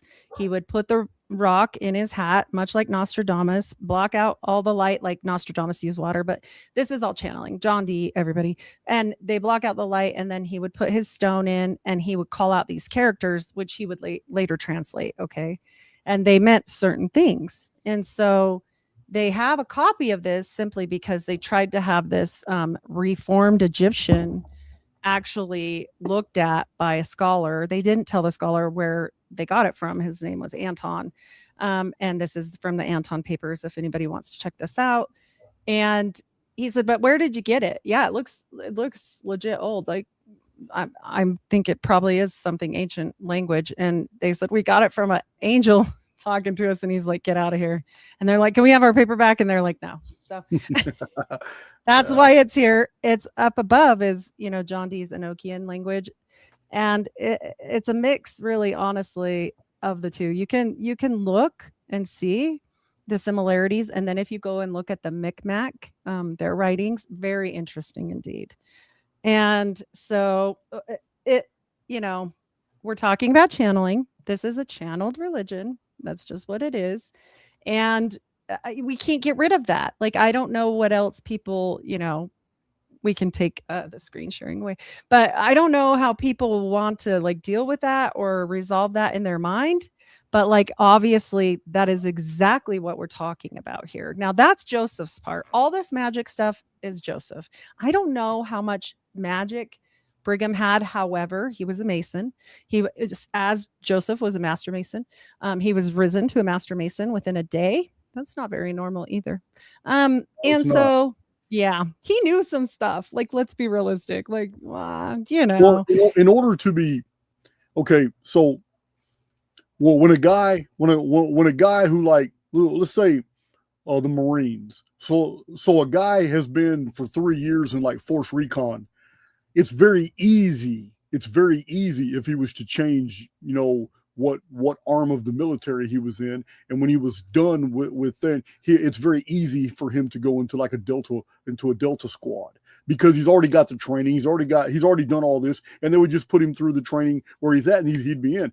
So it's very easy for someone in a Fortune 500 company at a very high corporate level to make the change from one. So basically, what you're describing is that in order for somebody to be given, you're not talking about honorary, you're talking about for somebody to given status in like the Scottish Rite or in American Freemasonry or whatever, that means Mormonism must have the same structure. It's just a little bit different for them to make that transition and be recognized that way. Yes. And I think his was more of a, at the time we're talking about with Joseph and the time he lived in, Scottish Rite Freemasonry wasn't organized very long. I really believe this goes back to Martinus, but they do say he was part of the other brotherhood, not Scottish. Why can't I think of that? They only have a couple degrees.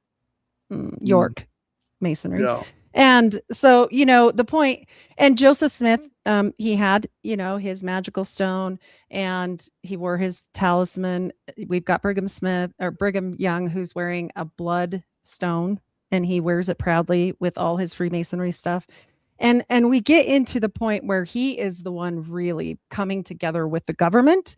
But not only that, he starts sending missionaries, and so did Joseph Smith, to England.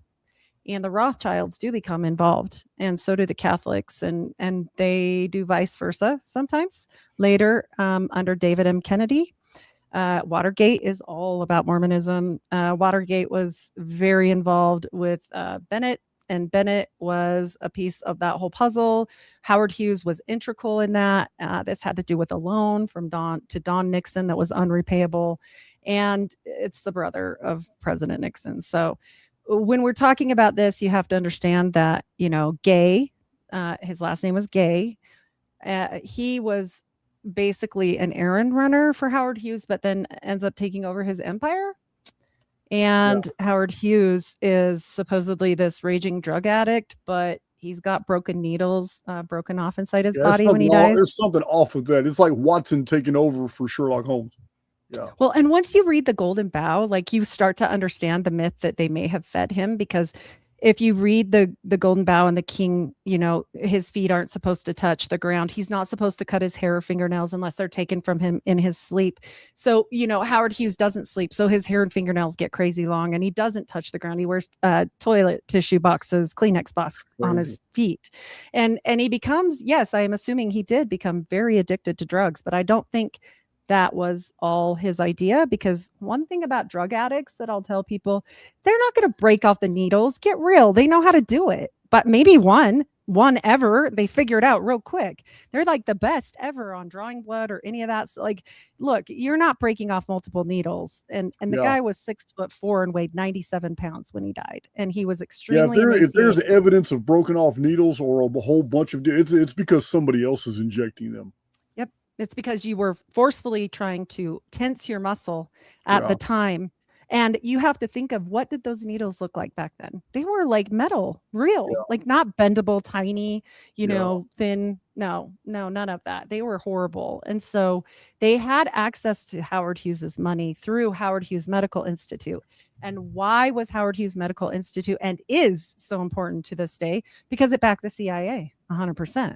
Yeah, well, it was the NASA of its day. I mean, all the fake things that they were really trying to do, like the Spruce Goose and making the jump, the biggest airplane in the world. They didn't care if the thing was successful or not. No. These are These are things they gave the public to justify where all this money was going. But it was like NASA before NASA.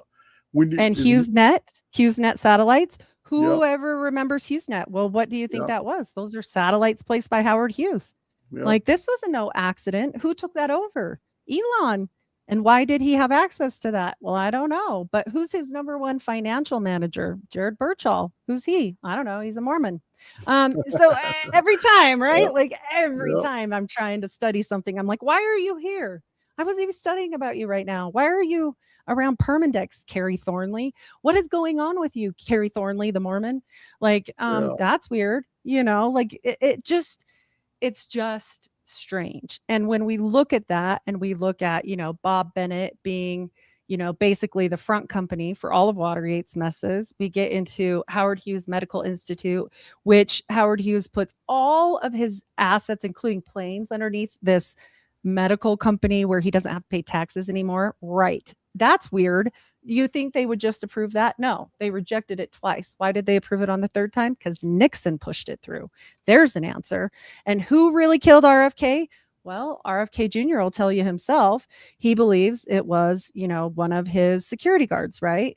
And the security guard is Thane Eugene Caesar. And who is he? He's a Mormon. And who did he work for? He worked for Skunk Works until 4 days before he worked as security detail on that, And Yamaguchi will tell you he got shot from behind. Well, Sirhan was never behind him. And the trajectory was completely wrong for a short guy. It was, you'd have to be tall to make that. And he was in front. Yeah, the whole Kennedy affair, it's like, let me rephrase that. The whole Charlie Kirk affair is just Kennedy 2.0. There's so many things. There's so many things that were all thrown out there. I don't know if Mormons had anything to do with the Kirk. Oh, they did. But they may have. And George Zinn, you know who George Zinn is through that, right? Educate me.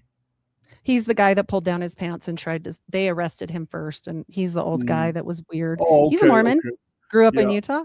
So they're all part of Actors Guild. They're all involved. I get it. So I will say this, Heidi, to be humorous and maybe even a little not so comical, I will provide this disclaimer to you Mormons out there. This is Archaix. In Archaix, we have 1,030 videos, and we've only had Heidi on here one time. So please don't kill me. Yeah. And I'm in Utah, and I like my life, and I would never do anything to unalive myself. Yeah. Little disclaimer out there. I got dogs to feed. Don't kill me. Exactly. I got dogs to feed. I got a doggy too. I get it. No, it does make me anxious because they are, 30 miles from me in any direction. Okay. We have got the NSA. We've got the CIA. We've got the FBI. We've got the IRS. And I'm missing one. Am I missing one? Oh, they're building a new one for weather modification. IRS has a headquarters and a Hill Air Force Base. Well, they have, I don't know if it's quote unquote headquarters, but they have big branches of these here. So the IRS is in Ogden. There's an Air Force Base. There is underground dumps, like you spoke about, verified. Then we have the NSA, which is huge. And I do believe that is a headquarters out in Draper.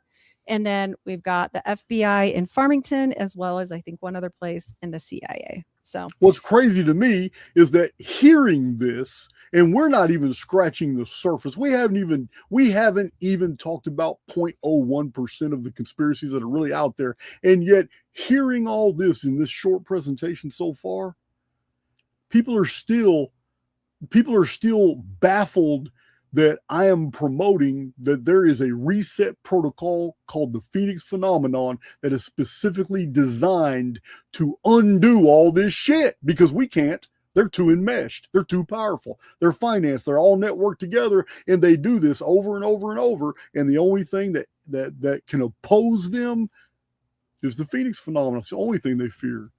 So and people are so against my whole theory, and yet I got so much data to support how it's been operating for thousands of years. And I want to tell you one more thing that I think is really integral. I'm not sure how much time frame we have, and I want to be however long you want to go. Okay, I didn't want to, load you up, but this is really important. So the crossover with IBM and Bill Gates, and Bill Gates, if you look at the Mormons' top holdings in Mormons Inc., okay, in the church, and the Ensign Peak scandal. If you look at this and you see who is the top holding for the Mormon Church today and has been, it's Microsoft, okay, and also Alphabet and all the things, Amazon, all the best things, okay. And we look at this and we say, okay, they're hiding all their money. They got in deep shit with the Ensign Peak scandal right before what kicked off? COVID. And so that's very interesting. I'm not going to go a whole bunch into that because I know we'll get in trouble. But Yeah. look it up. You guys look at the Ensign Peak scandal and see exactly what was going on there. It's just like 9/11. It's just like 9/11 when all those prosecutorial files were ready to be opened and indictments were ready to be served, and somebody decided, let's put all these prosecution files on the Bush crime family and let's put them right here in this tower.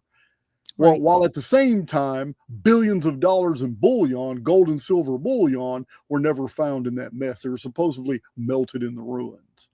Yeah, same thing. Yep. Same thing. And it's interesting to me that it's constantly popping up with these obscure, nicest people ever. Why are you there, dude? Like, what is happening that you are involved in some weird scandal involving ritual sacrifice of children? What is happening with that? Like, when you look at certain things, and LDS Abuse does a great job uncovering that portion of SRA. I've had him on multiple times, and I just want people to know this all interfolds into these 3-letter agencies and into other countries. And don't forget that that's where they were sending their missionaries early on, let alone their incorporation with the Seixas family, SEIXAS, which is hugely important when you guys look at Russian connections and other things. And right before Joseph Smith was killed, Orson Hyde was supposed to go to Russia, and he had already been to the Mount of Olives and dedicated that for, the Mormon Church as a piece of their land before the Balfour Declaration happened. What does that mean? Does that mean that the Mormon Church actually technically owns that? Like, if you really want to go back to how we claim land, like, that's pretty scary. I don't know, but I know they did it. I know they did that. And, I don't know, let alone Mazer and Peter Thiel and all of these weird things that it just doesn't make any sense. Like, if you told me this as a Mormon, as a card-carrying Mormon, right, I would have just looked at you and said, you are full of shit. Yeah. That is insane. What's the best way to run the world? Make sure that the very people that are your support base think that someone else is doing it. Absolutely. 100%. And then we've got the involvement and the theology aligning with, the war and the Nazis. Okay. And here's the funny thing. They had the same exact theology. They had the 1-drop rule, and they told Hitler, look, dude, we will help you with your genealogy stuff, because you had to have the Aryan passes to go and work and everything. So they were like, we will help you with that, but we want the records. We want the records because we're doing our crazy genealogy for all the dead people, to get all the dead people spirits onto all these innocent people, my conjecture. Anyway, so, we want your records. And they said, okay, just trade. Sure. So they do. And who is on the board of IBM around this whole time frame, like right shortly after? They always look at the dad of Bill Gates, but nobody ever really looks at Miss Mary Gates. Okay. Mary Gates is on the board of IBM at this time. She secures a place for her son in this world that is just bananas. And he is the top farming landowner in America now, only second to, guess who? The Mormon Church. Church. Wow. And when we look at that, and the fact that Bill Gates is their number one, that's who they are investing in. You don't want that person to fail if that's your number one on your portfolio, right? On stocks, you want them to succeed, and you'll do whatever you have to do that. So that is a terrifying thought to me, to think, okay, so the Mormon Church owns a bunch and Bill Gates owns a bunch. Yeah, we're in trouble, because the Mormon Church doesn't give 2 craps about anybody that's not in their church. They used to say, screw all the people. Like if you talk to a fundamentalist Mormon, they'll say, oh, we only interact with the government to bleed the beast and death to the government. And one day the government will be taken over by Joseph Smith's, whole prophecy there, the white horse prophecy. And they even built a replica of the presidential office inside the Washington, D.C. temple. That's how serious they are. They're not kidding, and we get into genetics and genetic studies and genetic Listen, the mastery. Well, the Mormon temple could become a new capital if anything happens in the eastern portion of the That's United their States. plan. That's their plan. That So, is yeah. their plan. And they used to always say they were in the order of Enoch and that they were more of a communistic, group, for lack of a better word. Order of Enoch is it's a nod toward the 13th degree of Freemasonry, the Royal Arch of Enoch. Scary, kind of, when you look at what they were setting up on their own, the state of Deseret, the Order of Enoch, all of this stuff. And then they've got their hands on all these intricate records from the war, clear back, to the beginning of time, Charlemagne, everything. They've got all the records that the church has kept forever, right? The Catholic Church and different churches. And so, well, where did they get them from, right? Like, okay, we've got the tie with Mary Gates, but we have proof in declassified FOIA docs that the CIA said it was okay that they could do it. And who put them in and made it, entered in digitally underneath Howard Hughes with all his access to his money? Mm-hmm. Bill Gay. And who is Bill Gay to this day? Even his daughter-in-law is the real Salt Lake City wives, this Heather Gay, whose dad was a Fed, by the way. So I hope you enjoy her new show. But he's like a complete Fed. Like, I mean, I don't know what she's going to tell you that's true. That seems bananas. But all this is put in place. It's a grand theater. That's what it is. She's like, oh, I escaped the Mormon church. And I'm like, your dad's a Fed. He died, but I'm just saying. Do you know what he did? It brings a whole new light to hidden in plain sight. So, yep. And he was one of these Indiana Jones guys that would go around collecting what? Ancient artifacts. Yeah, put that one together. Like he got awards for it and everything for the state of Utah. Most of Utah, all of Utah is over the 30th degree latitude parallel, isn't it? All of their temples are built on the 111th. Yes, see, this is it's extremely important because I have models in Archaix that show what's going to happen in 2040, and we're talking about a 30-degree shift. It is probably temporal. It's not going to be permanent until 2046, but that shift is dangerous for all because the center of the United States is like a washboard. It's trapped between the Appalachian Mountains, which are of lower altitude than the Sierra Nevadas. And the entire center of the United States is like this former ocean bed. And it's very easy if there is like any type of lithospheric displacement. Even if this is all simulated, it doesn't matter. In temporal, the Gulf of Mexico is a massive body of water that's going to stay in place when the landmass moves 30 degrees south. Even if it's temporal, it's still going to be a tidal wave the size of the Gulf of Mexico going all the way up to the 30th parallel. Which is it's bad. So then even if it goes down, it's still going to pull everybody who is on land and the surface materials, the cities, everything's being pulled into the Gulf of Mexico when it returns, days later. So it's interesting that whoever thought of Salt Lake City as being a great place probably knows a lot more about the Phoenix phenomenon cycles of destruction than they do, because I've heard this before. What you just said to me, I've heard in my theology stuff from my grandma. So why did she know that? She's just an old lady that's been dead quite a while now. Yeah, anybody who's looked at the topography of the United States can see this has already happened in the past. It's why Texas is so flat in so many of these central plain deals. This is a cycle. So that's pretty interesting. And it's scary to know, like they even moved the Oddfellows temple. It was on a different degree, and they actually picked the building up and moved it to the 111th. That's how serious they are about all this business, And when we're talking about like the portals and genealogy and Ubermensch, and it gets really crazy because I believe I have enough to prove that they don't only mean they're going to become gods like in their mind. Yeah. They mean that I think they were trying to make gods, okay? Because at a certain point, there was so much interbreeding because the Mormon lines that were original were marrying their brothers and sisters and aunts and stuff to keep their bloodlines pure, okay? The Kingstons still do it. The Kingston clan. King's son, Kingston. Get Yeah. it? Yeah. Yeah. So, we still have them doing it. They just hired a geneticist because they got super rich and they're like, screw you guys, we'll just figure out which sister to marry. Like, we don't care. And so they're doing this still to this day. They are holding to all of this, like the women don't cut their hair. And there's all these rules that make a whole lot of sense if you know the This backstory. all sounds very, very rabbinical. It It's is. I mean, even And Abraham had Sarai and yep. Hagar. Yep. Yep. The polygamy. Yeah, Absolutely. it's I think the you're right. And obsession over family.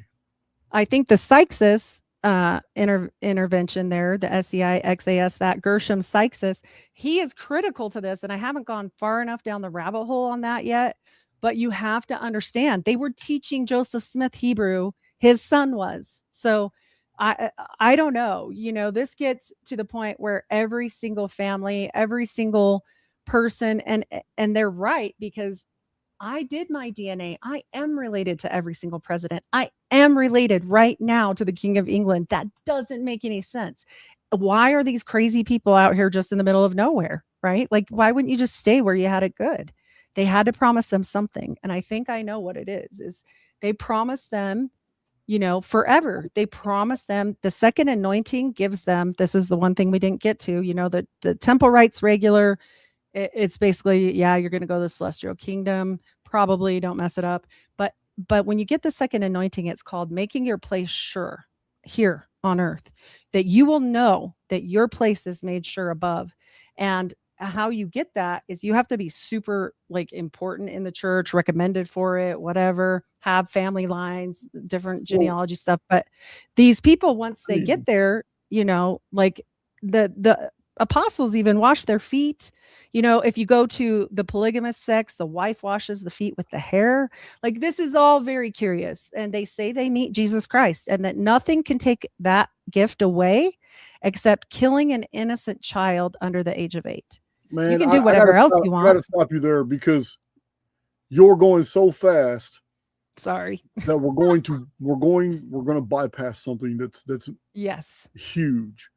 So earlier in this presentation, and what's interestingly, you just cycled back to the very thing I want to talk about. You just said the killing of a child under 8. So, and earlier in this presentation, we talked about the baby being deformed. The actual deformation was actually caused by the baby was a sacrifice as soon as it was born.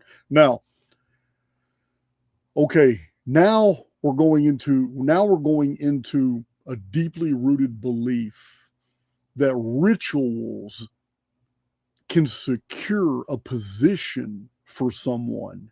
Now, I want to add some clarity here, because if the Mormon practice is anything like high magic from the Middle Ages, then what's being promised isn't anything in this life. It's promising that you will be born into a certain body that you want and a certain identity that you want in your next incarnation. The rituals are done now in order to guarantee that the departed spirit will come back where it's supposed to. So this changes what some of these baby sacrifices are. These rituals would be done against your enemies so that when that person dies in this life, their soul comes back into a pregnant woman who is prepared as a vessel for that enemy spirit to come in. So as soon as he comes in, you can do what you want to him. This was medieval.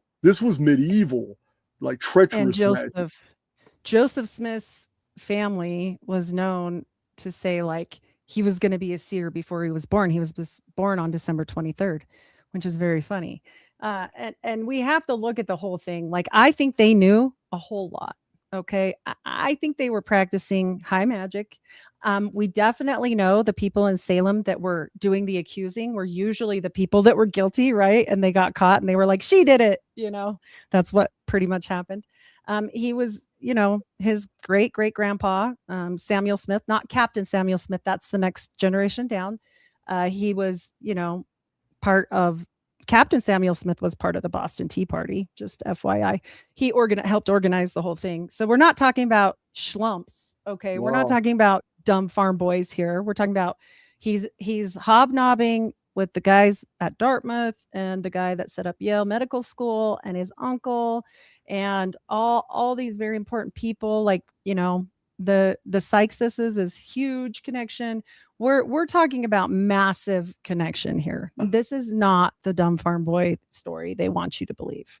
And so when we look at this and we see it with the high magic and then the separation of the high magic in theory only, they kept it, but they had to go underground, right? They kept killing these people everywhere they went.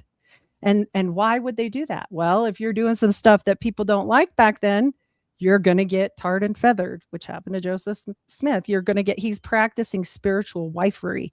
He's practicing baptisms for the dead. He's practicing, there's actual notes from people in their will saying, don't let the Mormons baptize me after I'm dead, before it was a known practice. We know this was going on, and I think he did let the cat out of the bag. He, they killed him for it. I honestly believe that. And then we see Brigham take it underground, not all the way. I mean, he did marry 55 women. So, I mean, clearly he didn't take it all the way underground, although he wasn't a closer. I think he only had like 57 kids. What a louse. At the same time that I want to say that's disgusting, I'm also a guy. I'm a little jealous. Right. But I think it was more than that. I think what you were saying is they were planning these different pregnancies and different things. Like, I think all of this ritualistic stuff still continued.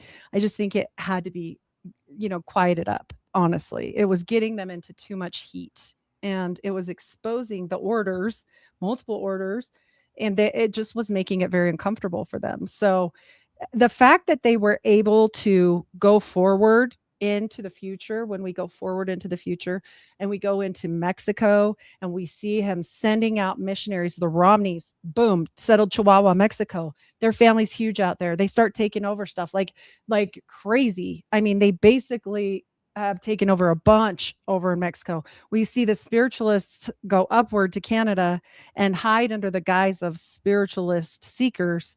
And they are from the same line. Boom, they go up through Canada. We see people being sent to England. We see people being sent to Russia. We see them being sent to Israel. What is going on there? This is back then.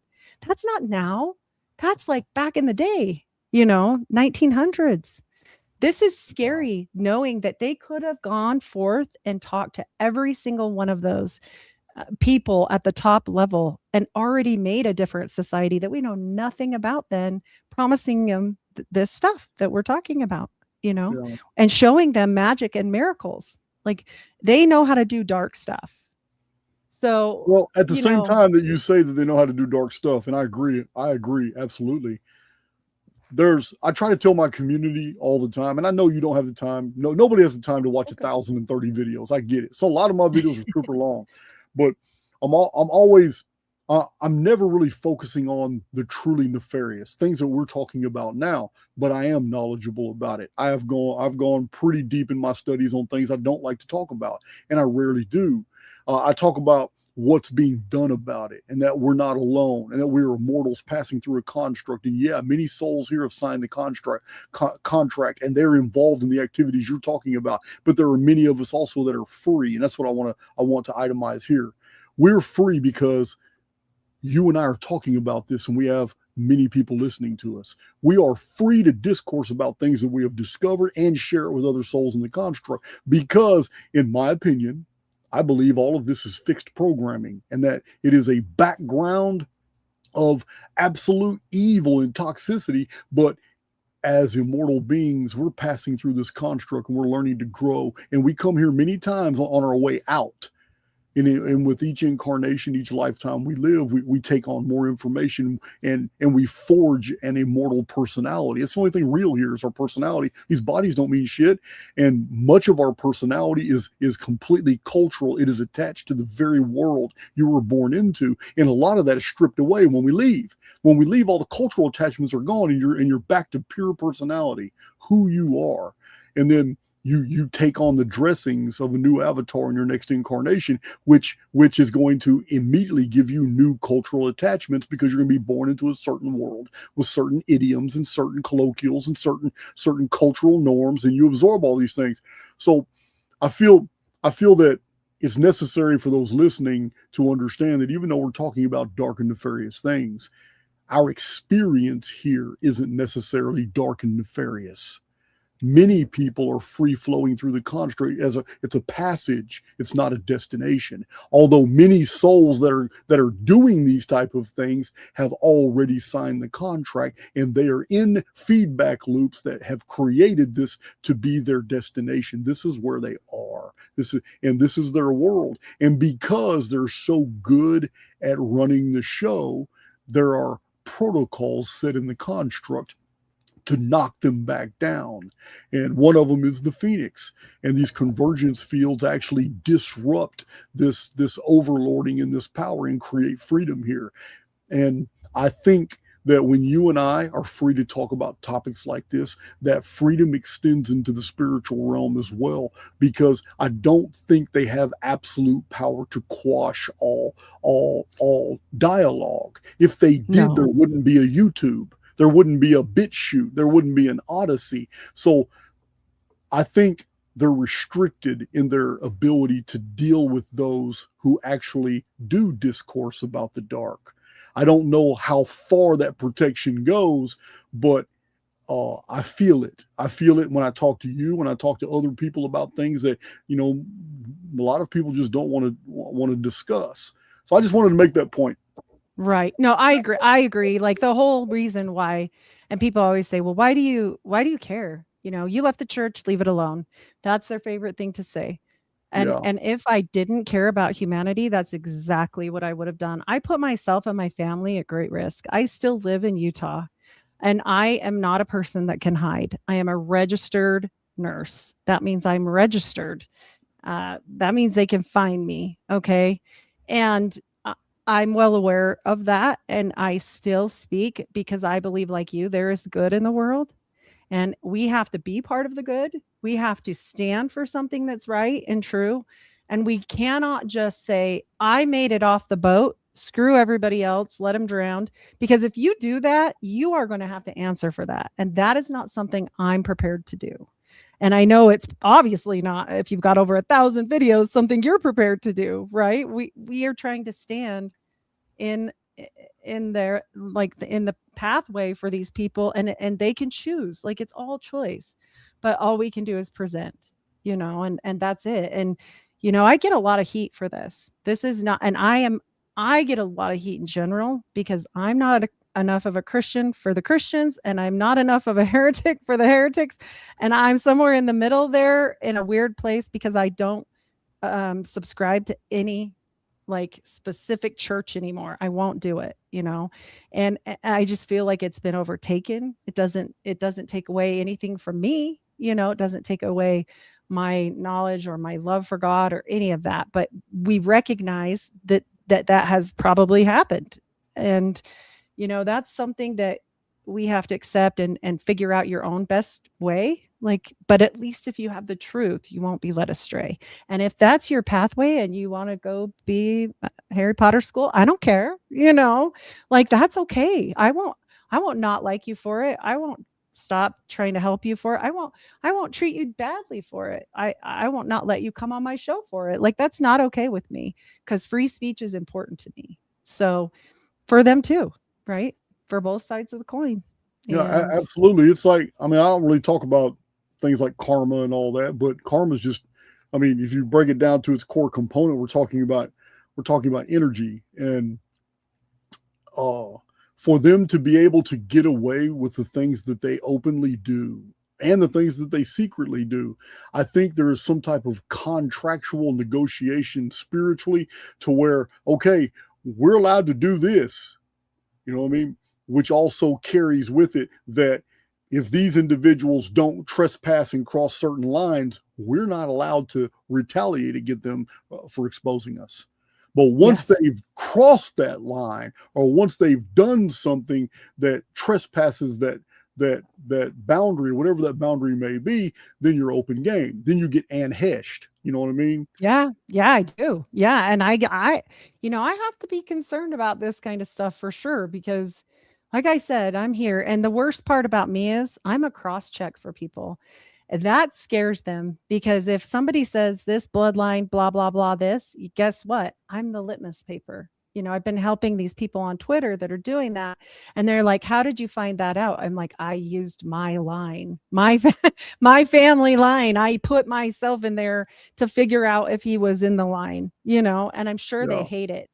And here's the thing at the end of the day, is the truth worth my life? I hope it never comes to that. But yeah, sometimes you have to stand up for something or what does it mean anyways, right? Like, I don't want to be the person that was a coward and just saved myself. That's not who I am. Obviously, I'm a nurse. Like, I want to help people.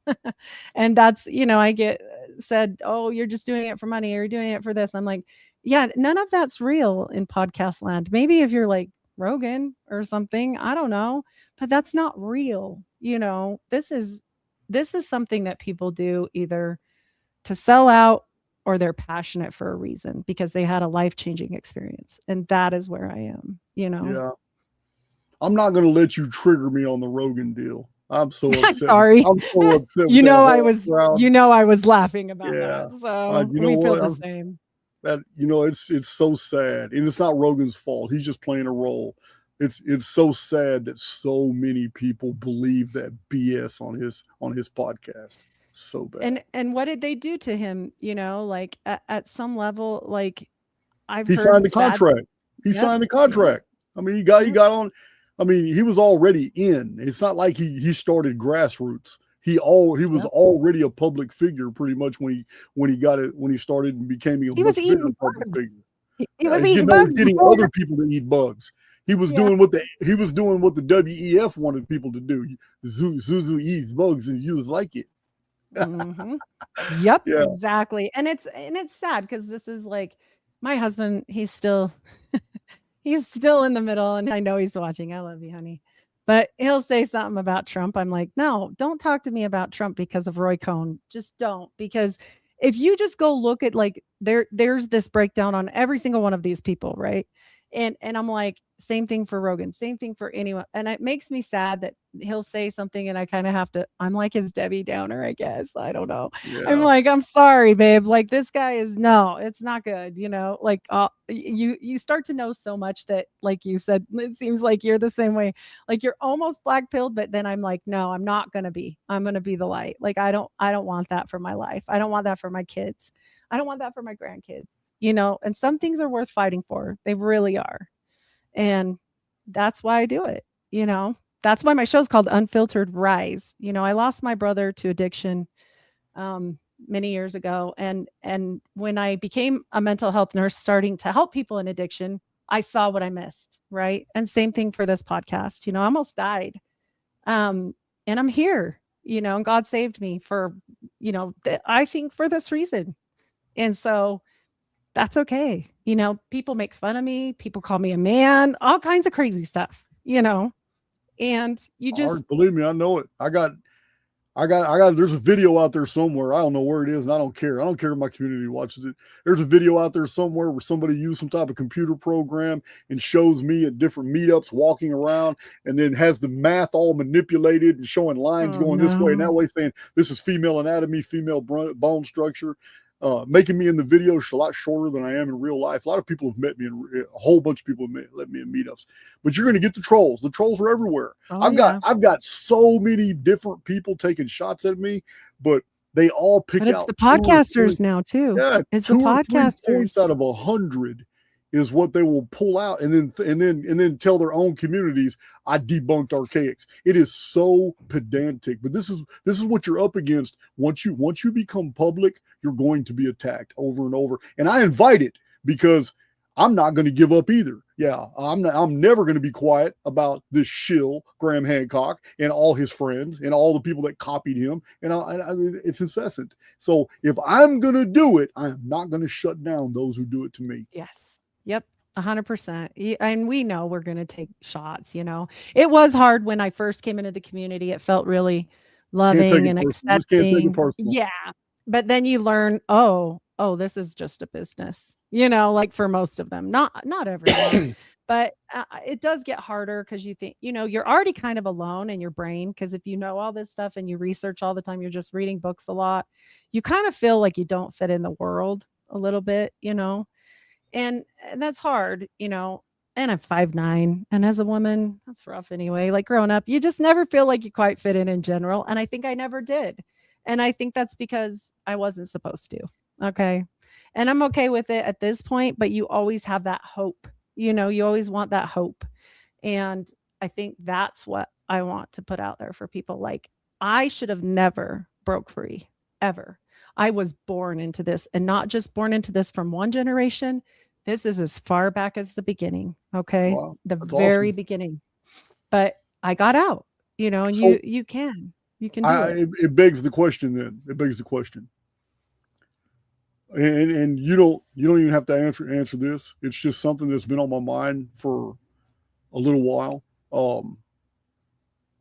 Because people really run wild with all kinds of theories, and I avoid them. Nowhere on my channel do I have a single video that focuses on bloodlines. Although in Q&As it's been talked about a few times, but I do have some curiosities.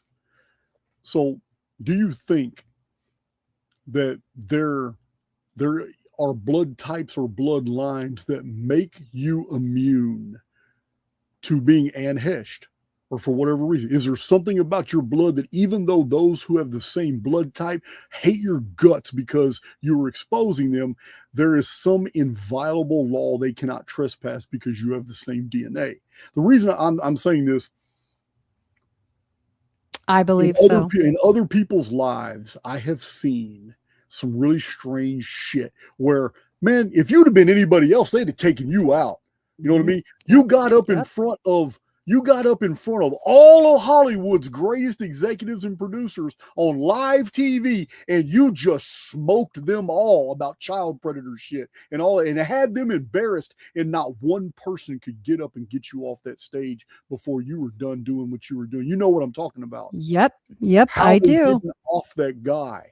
How there's other examples that we have of people getting offed for just saying the slightest trespass against Hollywood elite.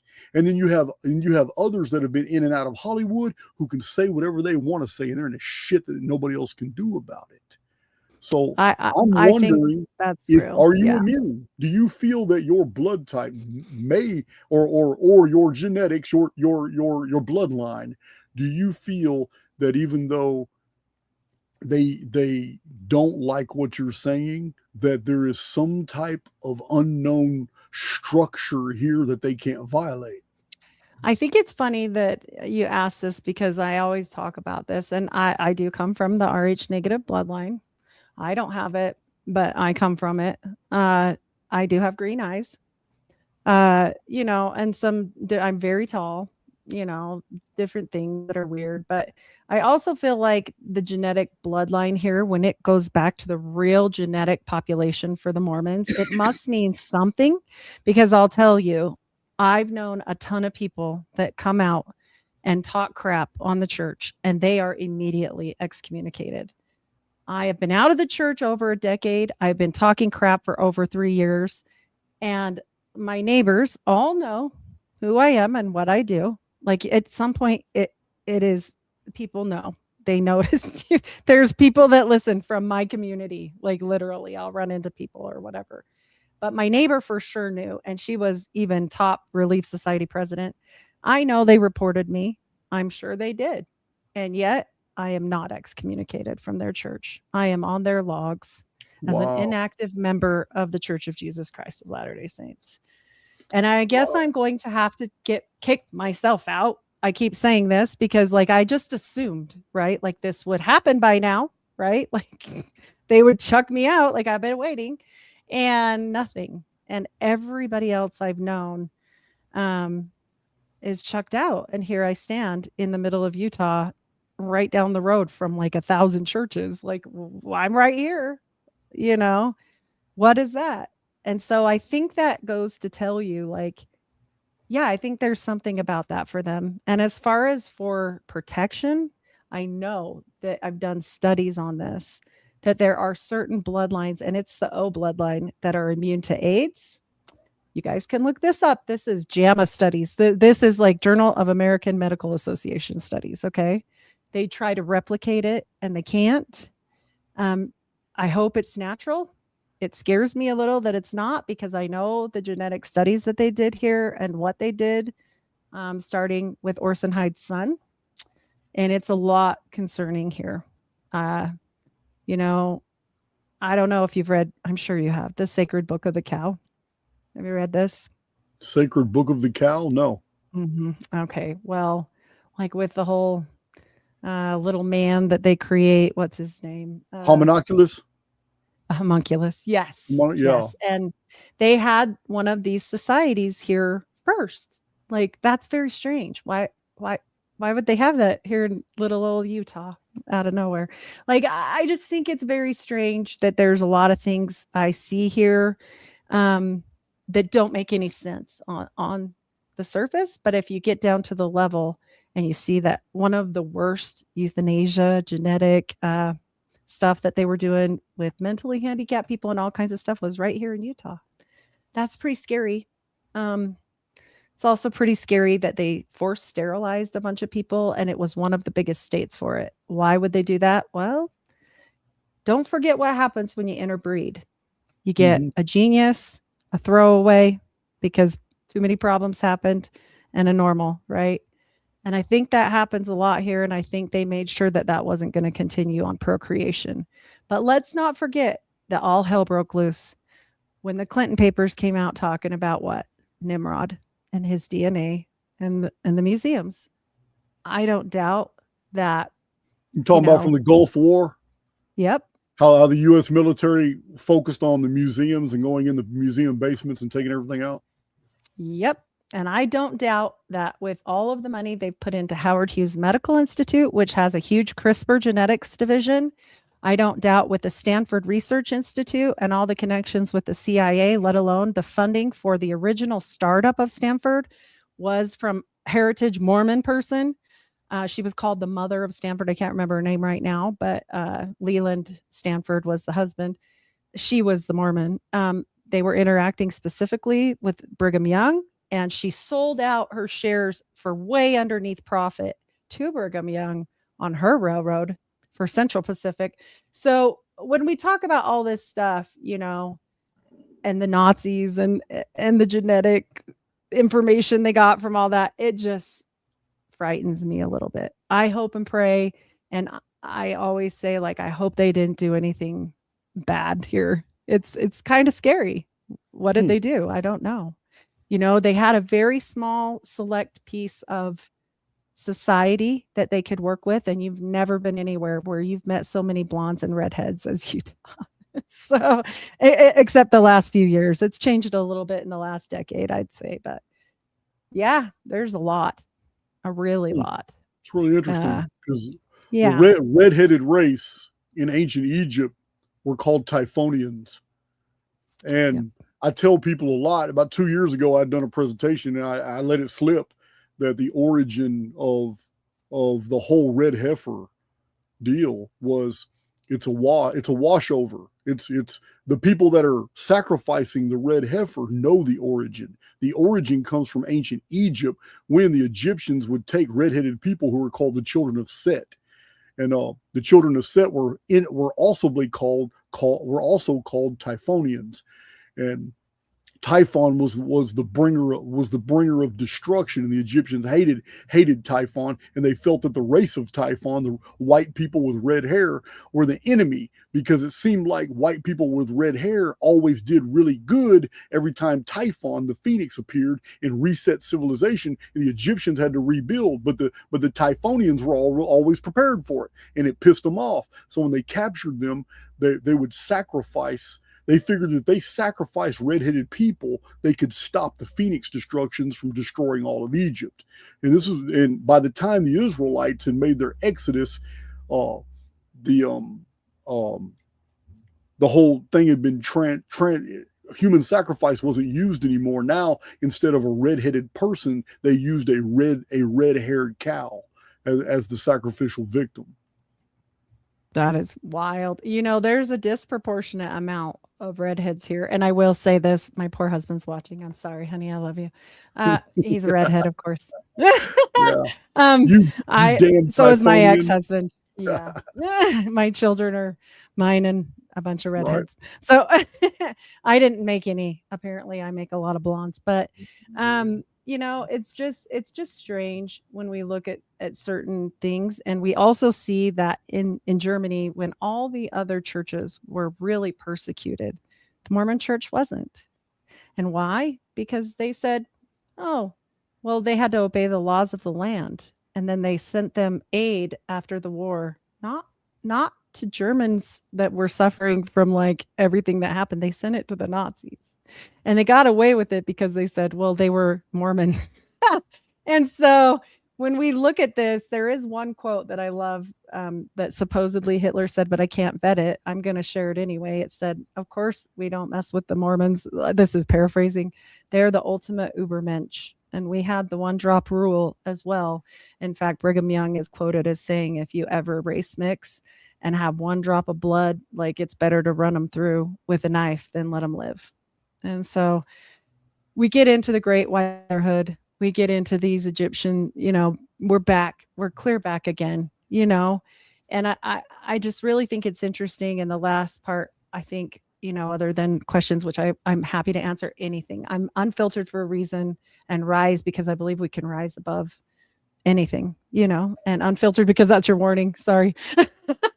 So, that's what it is. But when we look at all this mess, and there's a lot more to this mess, and it will probably always be that way, no matter how much we find out, we always see one thing, we see the left-hand path and the right-hand path, and that is true.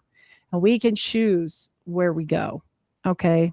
And the Mormons, yes, the Mormons themselves say, we worship another Jesus. And this is old theology. Okay. They don't say this anymore because they'd be in deep shit. But really, and is that, and what does that Jesus always wear back then? Red. It's interesting. Okay. Yeah. Yeah. When we get, and that's why I say we don't have in like core denominational Christianity, there's no real attachment to the color red at all with the whole Jesus narrative. Yep. And it's interesting when we get to Cathars and see what they think. And then it's the one color that the fundamentalists won't wear. And so that's also interesting. But I just think it's all plays out for a reason. And obviously I was shown some of this crazy places, not downloads, but I'm always shown dumb little things like pick up that book. I go to the old bookstores, where people sell their old books, and these Mormons don't know what they have. It's like gold. And I go in there and I just pile on the books and go home and go through them all. And that's where I found most of my stuff. And I'm always just shocked because so much of it is just whitewashed again and again and again. And don't forget that church said, this whole agenda with, the Great White Brotherhood and everything else, what I was saying is, marry up the people and buy up their native children so you can make them more white and delightsome. And that is a quote. So when we're looking at humanity in this church, I'm sorry, that's not okay with me. That's not okay with me. And when we get back to loving one another, which is really important, and it's really hard sometimes, you know what? Some people suck. And, you just. Yeah, they do. Yeah. And Yeah, they and do. and a lot of my family's still Mormon, so guess how happy they are with me, right? Most of them don't talk to me, and the ones that do think I'm batshit crazy, or, you know, if they know the truth, they're mad at me. Um, but we can all stand in light and bring that light, and, like, you'll know if you have that, you know, Christ-centered light, like, because dogs come up to me randomly, kids come up to me randomly, babies wanna come see me, like, it's just weird, and my son's always like, "Oh, did you know that lady from high school?" 'Cause I'll be in the store and somebody will just come up and tell me, like, half of their life problems, and I'll just, you know, be there with them and stand in their space that they need right then, and I'm like, "No, why?" And he goes, "That was weird, mom. You don't know that person?" I'm like, "No. What do you mean? I was just there." And he's like, "That I could never do that." I'm like, "Yes, you could." So, you It's know, your we have energy. to Yeah, remember that. yeah, they read animals read energy. Other people read your energy. Yeah, it's our Yeah. religious attack. A lot of times we disguise, or we don't disguise. We actually mistake. We mistake the auric, basically an auric field, an energy signature that we're putting off that people resonate with, and they either feel relaxed around you, they feel drawn to you, and all that. We often mistake what's personally intrinsic, a part of our informed field, our immortal self, our personality. That's where this energy is coming from. But we're trained to believe it's because we're Christian, Right. or we're washed in the blood of the Lamb, or that we're servants of Shiva, or that we're a perfectly balanced Taoist. So we're always attaching culture and concepts to what is intrinsically just us.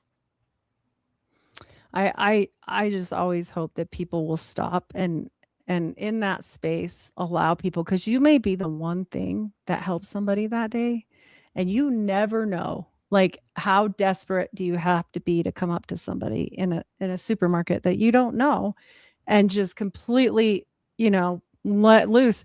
I'm not saying in a bad way at all. I'm just saying, like, when did we stop being human, you know, and not appreciate that? And 2020 really made a big dent in that, because it took away our smile, and it took away our face, and it took away that connection. And I think we need to really harness it back, It because it ultimately kept us 6 feet we have apart, to. so our biosignatures wouldn't mesh. Yeah, it Yes. Yep. Yep. in 2020, 2021, in the beginning of 2022, also pretty was a critical time when people became slaves of their cell phones and Yeah. literally detached themselves away from the human family. That would record a bad incident before they run and help, right? Yeah, Like, let's not be those people. Let's not do that. You know, um, I just think we can be better than that, and that's what I want. That and it doesn't matter if anybody else does it. For me, I hope so. There's hope, and there's love there for people that don't, but, like, I think we can. I think there's a lot of misery in this world, and I've there is. lost too many people to that, you know? I really have. I mean, we don't need that. There doesn't need to be that. I agree. People I agree need 100%. help. Yeah. Yeah. That's So a good I closing sentiment.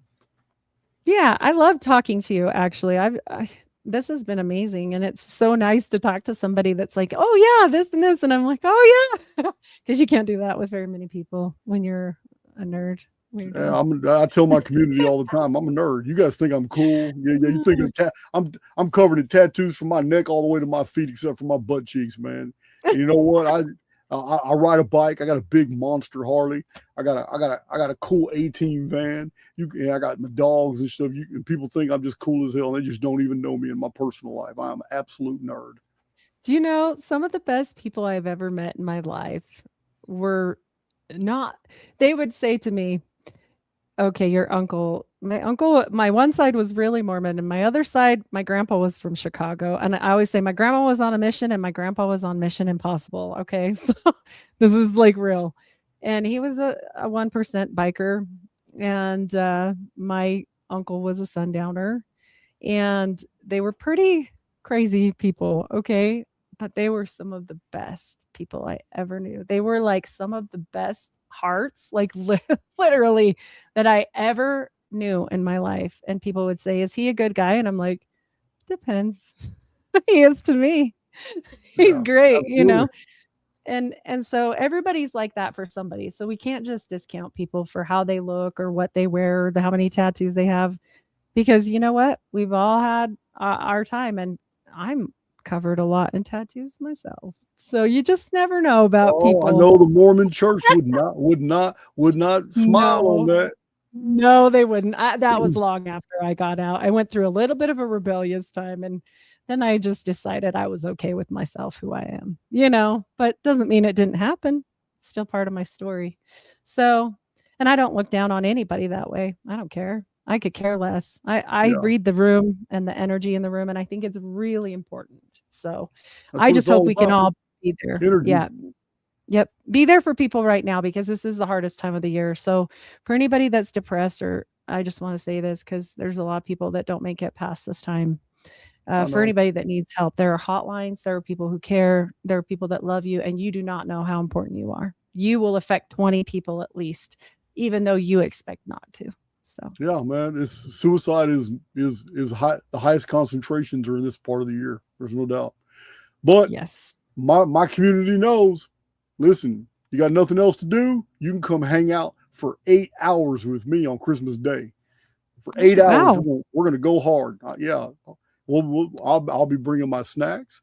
Sometimes I'll have my Modelo's. Sometimes I'll have water. Hey, Maybe that's some what my lemonade. husband likes. Oh man, I'm gonna have snacks, drinks. I got a mini fridge. I'm gonna spend 8 hours with my community Ooh, on Christmas. And wow. Well, maybe oh, I pop in and I'll say hey. also have 4 videos. I've already got 4 videos uploaded 3 weeks ago that are all dropping every 2 hours on Christmas Day. Wow. Yeah, I decided that December I was going into overdrive, and yeah, I got That's 54 awesome. uploaded videos, all and a bunch of them have already dropped. 2 a day drop, but on Christmas it's going to be 4, and then 2 a day till Wow. January 1st. Basically, all I did was bring back to the table the 300 videos that I did before anybody ever heard my name. I didn't even have 1,000 subs. I had 300 videos, and they're research videos that have hardcore data about this Ooh. world that I want to bring people. A lot of my veterans have seen all these videos, but they're new to a lot of people. So I brought them all back, but I edited out all the intros and all the obiter dictum, little things talking, and then on the front and the back, so you get just the core video. And a lot Mm. of people appreciate it. It's one of my new series, but it's once you've been on YouTube for a long time, Heidi, and you have a lot of content, your content is not old, especially the things you talk about. You can go back, go get your original 30 videos, your very first 30 videos, and you can't re-upload them to your channel. YouTube will flag you for that. You get Oh, penalized. okay. But what you can do is chop off the old intros or you just making small talk and get to the meat and bones of the video, and then chop Mm. off the end if it's not relevant, and just you and somebody else talking, put a new intro and a new outro on it. Into YouTube, it's a new video. Oh, wow, that's awesome. Because there's a lot people ask me, "Oh, when did you cover this or that?" Because I cover a lot of things, and I didn't know that. And for You people can you that can do wanna you can bring all your follow, old stuff back. I get nervous sometimes about YouTube, so I have about 3 times the content on Spotify or other pod chasers, just because, I don't wanna get the ads. Some stuff is, I never know what you can and can't do, you You know know? what? If I ever get the axe and YouTube decides to do away with me, listen, it's no big deal. Every single video I've ever put on YouTube is on BitChute. So Uh, I'll just change, and then from BitChute I'll spread out to Odyssey, and I'll spread out to Truth Social, into GitHub. I'll just start going everywhere from there. Right now, good. YouTube serves my purpose, but if I ever leave YouTube, I'm just going to go ahead and spider out to all of them. Oh, yeah. Do a Mormon. Pull a Mormon, that's what they Pull, did. pull a Mormon. That's good. Good Oh, stuff. that's funny. Yeah, I've Oh, really enjoyed today. I all right. really So this appreciate is your closing statement. Whatever you want to tell my community, whatever you want to direct them to, your links are in the description box right now. So Amazing. Well, I really appreciate this chat, you guys, and you'll find me at Unfiltered Rise. I'm everywhere podcasts are served. I do have my own website, Unfiltered Rise Podcast, and you can check me out there. I have a Patreon. I do a lot of medical deep dives on there that are really interesting. I did just release one barely that I let out to the public called DMT, the Star of Bethlehem, and Angelic Visions. So it's kind of fun, a little different taste there for people. I don't just go into one one thing. I really like to study a lot of things. It just ends up that there's always a Mormon there. So that's not my fault. But so check me out there. I'm active on X. I do a lot of exposing on X and also on Instagram. So I appreciate you so much. Thank you. And thank Okay, you, Heidi. everybody. Oh, what you can do is if you'll wait about a month, contact Big John. And if you want me as a guest on your channel, we Oh, can I talk would about love that. anything. We don't have to talk about Mormonism. We can talk about anything. Yeah. But I extend this invitation to people who've come on my channel, and I will come on your channel. We talk about chop it up about anything. Oh, yeah. I'd love that. I'd love to go deep dive on the ancient Babylonian mysteries. Let's do Oh it. yeah. Well, I mean, listen, people get really surprised when they find out that you can make a list of about 40 things that are inherently attached to Judaism. And then when you line them up with the Babylonian deals, you find they're exact. The Oh, religion, wow. the practices, the traditions, even the histories, they are the same. They're Wow. just being called something completely different now. I would love to chat about that. I know you kept bringing up Egypt and your knowledge there seems amazing. So that would be awesome. Egypt's awesome. Egypt is awesome. All right, Heidi, it's been good talking to you. I'm gonna address my community for a few more minutes before I let go. Yeah, I rarely have a guest on this long. Yeah, this is nice. It Oh, was thank nice. you so much. Thank you again. Thank you, everybody, for listening and sticking with us. We know it went long. Sorry. Oh, it's okay. You're used to my monologues. Holler at you later, Heidi. Yeah, she's got great energy. Another awesome guest. And I know she was also streaming on her own channel because we set that up in the beginning. I think that might be the first or second time that I've ever done that. I don't know how to do it, but she did. I think it worked out. That was an awesome chat.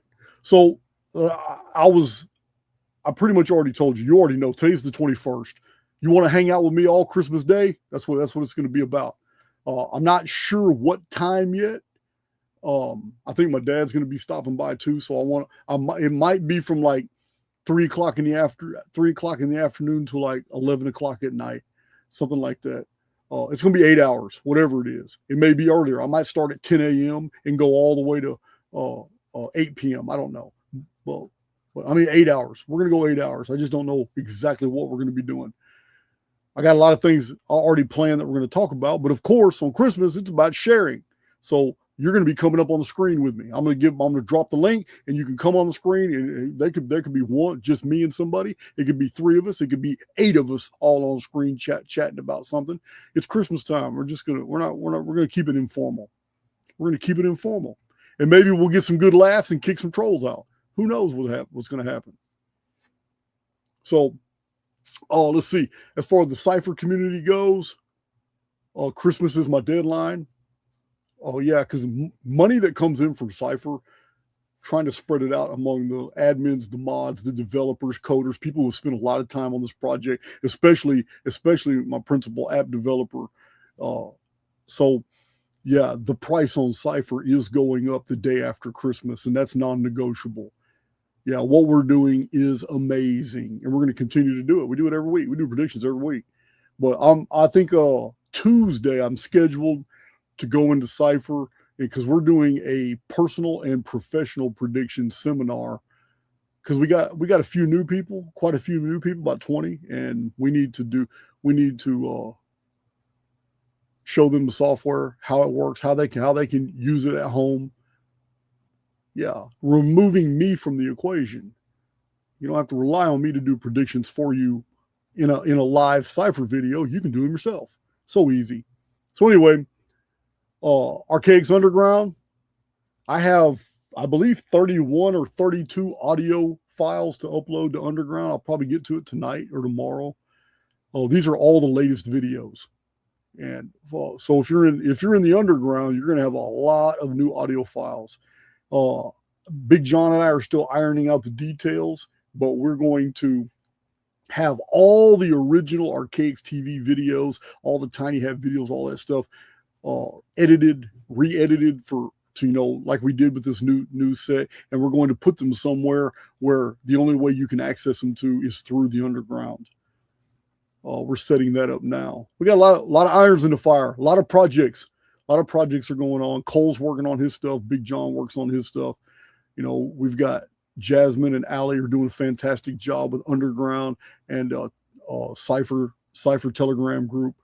It's Cheryl's doing a great job, although she's on vacation right now. She's doing a great job with the Archaix store. We got calendars and new mugs, and I love the new Underground merchandise. It's awesome. I just don't have any yet, Big John. I don't have any Underground merchandise. Sure would like some. So other than that, it's all good. I don't really have any other announcements to make, although I am going to be posting here within a couple of hours. If you're in Twitter, if you're on X, I got some good stuff to show you, really interesting things to show you about the Colburn Bible and things that we've talked about on YouTube, but some really, because now introducing the new scenario that Phoenix and Nemesis are bringing in a convergence field. How did we miss it when we did 2 videos on the Colburn Bible, 685 pages. Colburn Bible's huge, but I had pulled out sections to read to you and I showed them to you on the screen. Well, I don't know why, man, but my spirit was just some reason, man. I woke up this morning thinking about the Colburn Bible. I'm like, man, I pulled my files out and I went to rereading those. I said, you know what? I can go ahead and repost some of these. They're interesting. And then I hit some sections. I was like, whoa, this is convergence field phenomena. This is what happens to people. I told you already that we had evidence that people who are vibrating on the right frequency, they go right through this stuff like it's nothing. But people who are a part of the collective, those who are already in dungeon programming, whose souls are moored to avatars that are absolutely subject to the field that we're in, these people go through some shit. And it's all described in the Colburn Bible. The Colburn Bible is doing everything but saying convergence field. It's crazy. I'm about to repost these on X with a whole new eye, with all new eyes here, understanding Phoenix and Nemesis are convergence field, tertiary field phenomena, not intruder worlds, not intruder planets, none of that shit. So incredible. Research never stops, guys. I tell you all the time. I got 500 videos in me. Yeah. So the other day I did answer. the other day I did answer somebody's friendly challenge or whatever, and I itemized all the reasons in community and on Twitter as to why this person doesn't merit any more attention from me. So I'm still sticking to that. I haven't seen anything. They've released a second video, which is nothing but pure attempt at engagement farming, trying to draw more Archaix attention to a channel that's not getting any attention whatsoever, except from it's like a new hub for Archaix haters. So you're more than welcome to go check out the channel. But this is almost like a Gnostic Academy scenario all over again, where an individual cherry picks 2 or 3 things to say that they're wrong, but ignores 97 other ones. And it doesn't merit my attention at all. There's really nothing of professional standing here. So you're more than welcome to do what you want to, but I'm not wasting any more energy on it. I'm moving forward. So on Twitter, you can check out the new Colburn Bible post here in a little while. I just got some chores to do. I've been sitting at this computer for 3 hours. I got to move around. So I'm just going to go ahead and play another one of these I'm going to go ahead and play the same since it's already loaded. And I will holler at you guys later. And if those of you who sent emails on Cypher, I'll get to them in about an hour. Right now I need to check on the dogs, walk around the property and do shit. I've been cooped up in here a little too long. That was an awesome discussion. Really awesome discussion. Kind of got me thinking about Mormonism a little bit differently. I didn't realize they had tendrils into all these things. And there's a statement that I said in that video that may just become another video. I'm going to let you guys try to figure out what it was, but she said something that triggered me. And I responded. And then after I responded, I heard how it sounded. And I realized, holy shit, I'm always talking about these people here. But what if what I said is true? And these people are just the front. Wow, man, the more I think about it, talking to people always gives me these aha moments. I'm going to let you guys figure that one out. Anyway, love you guys.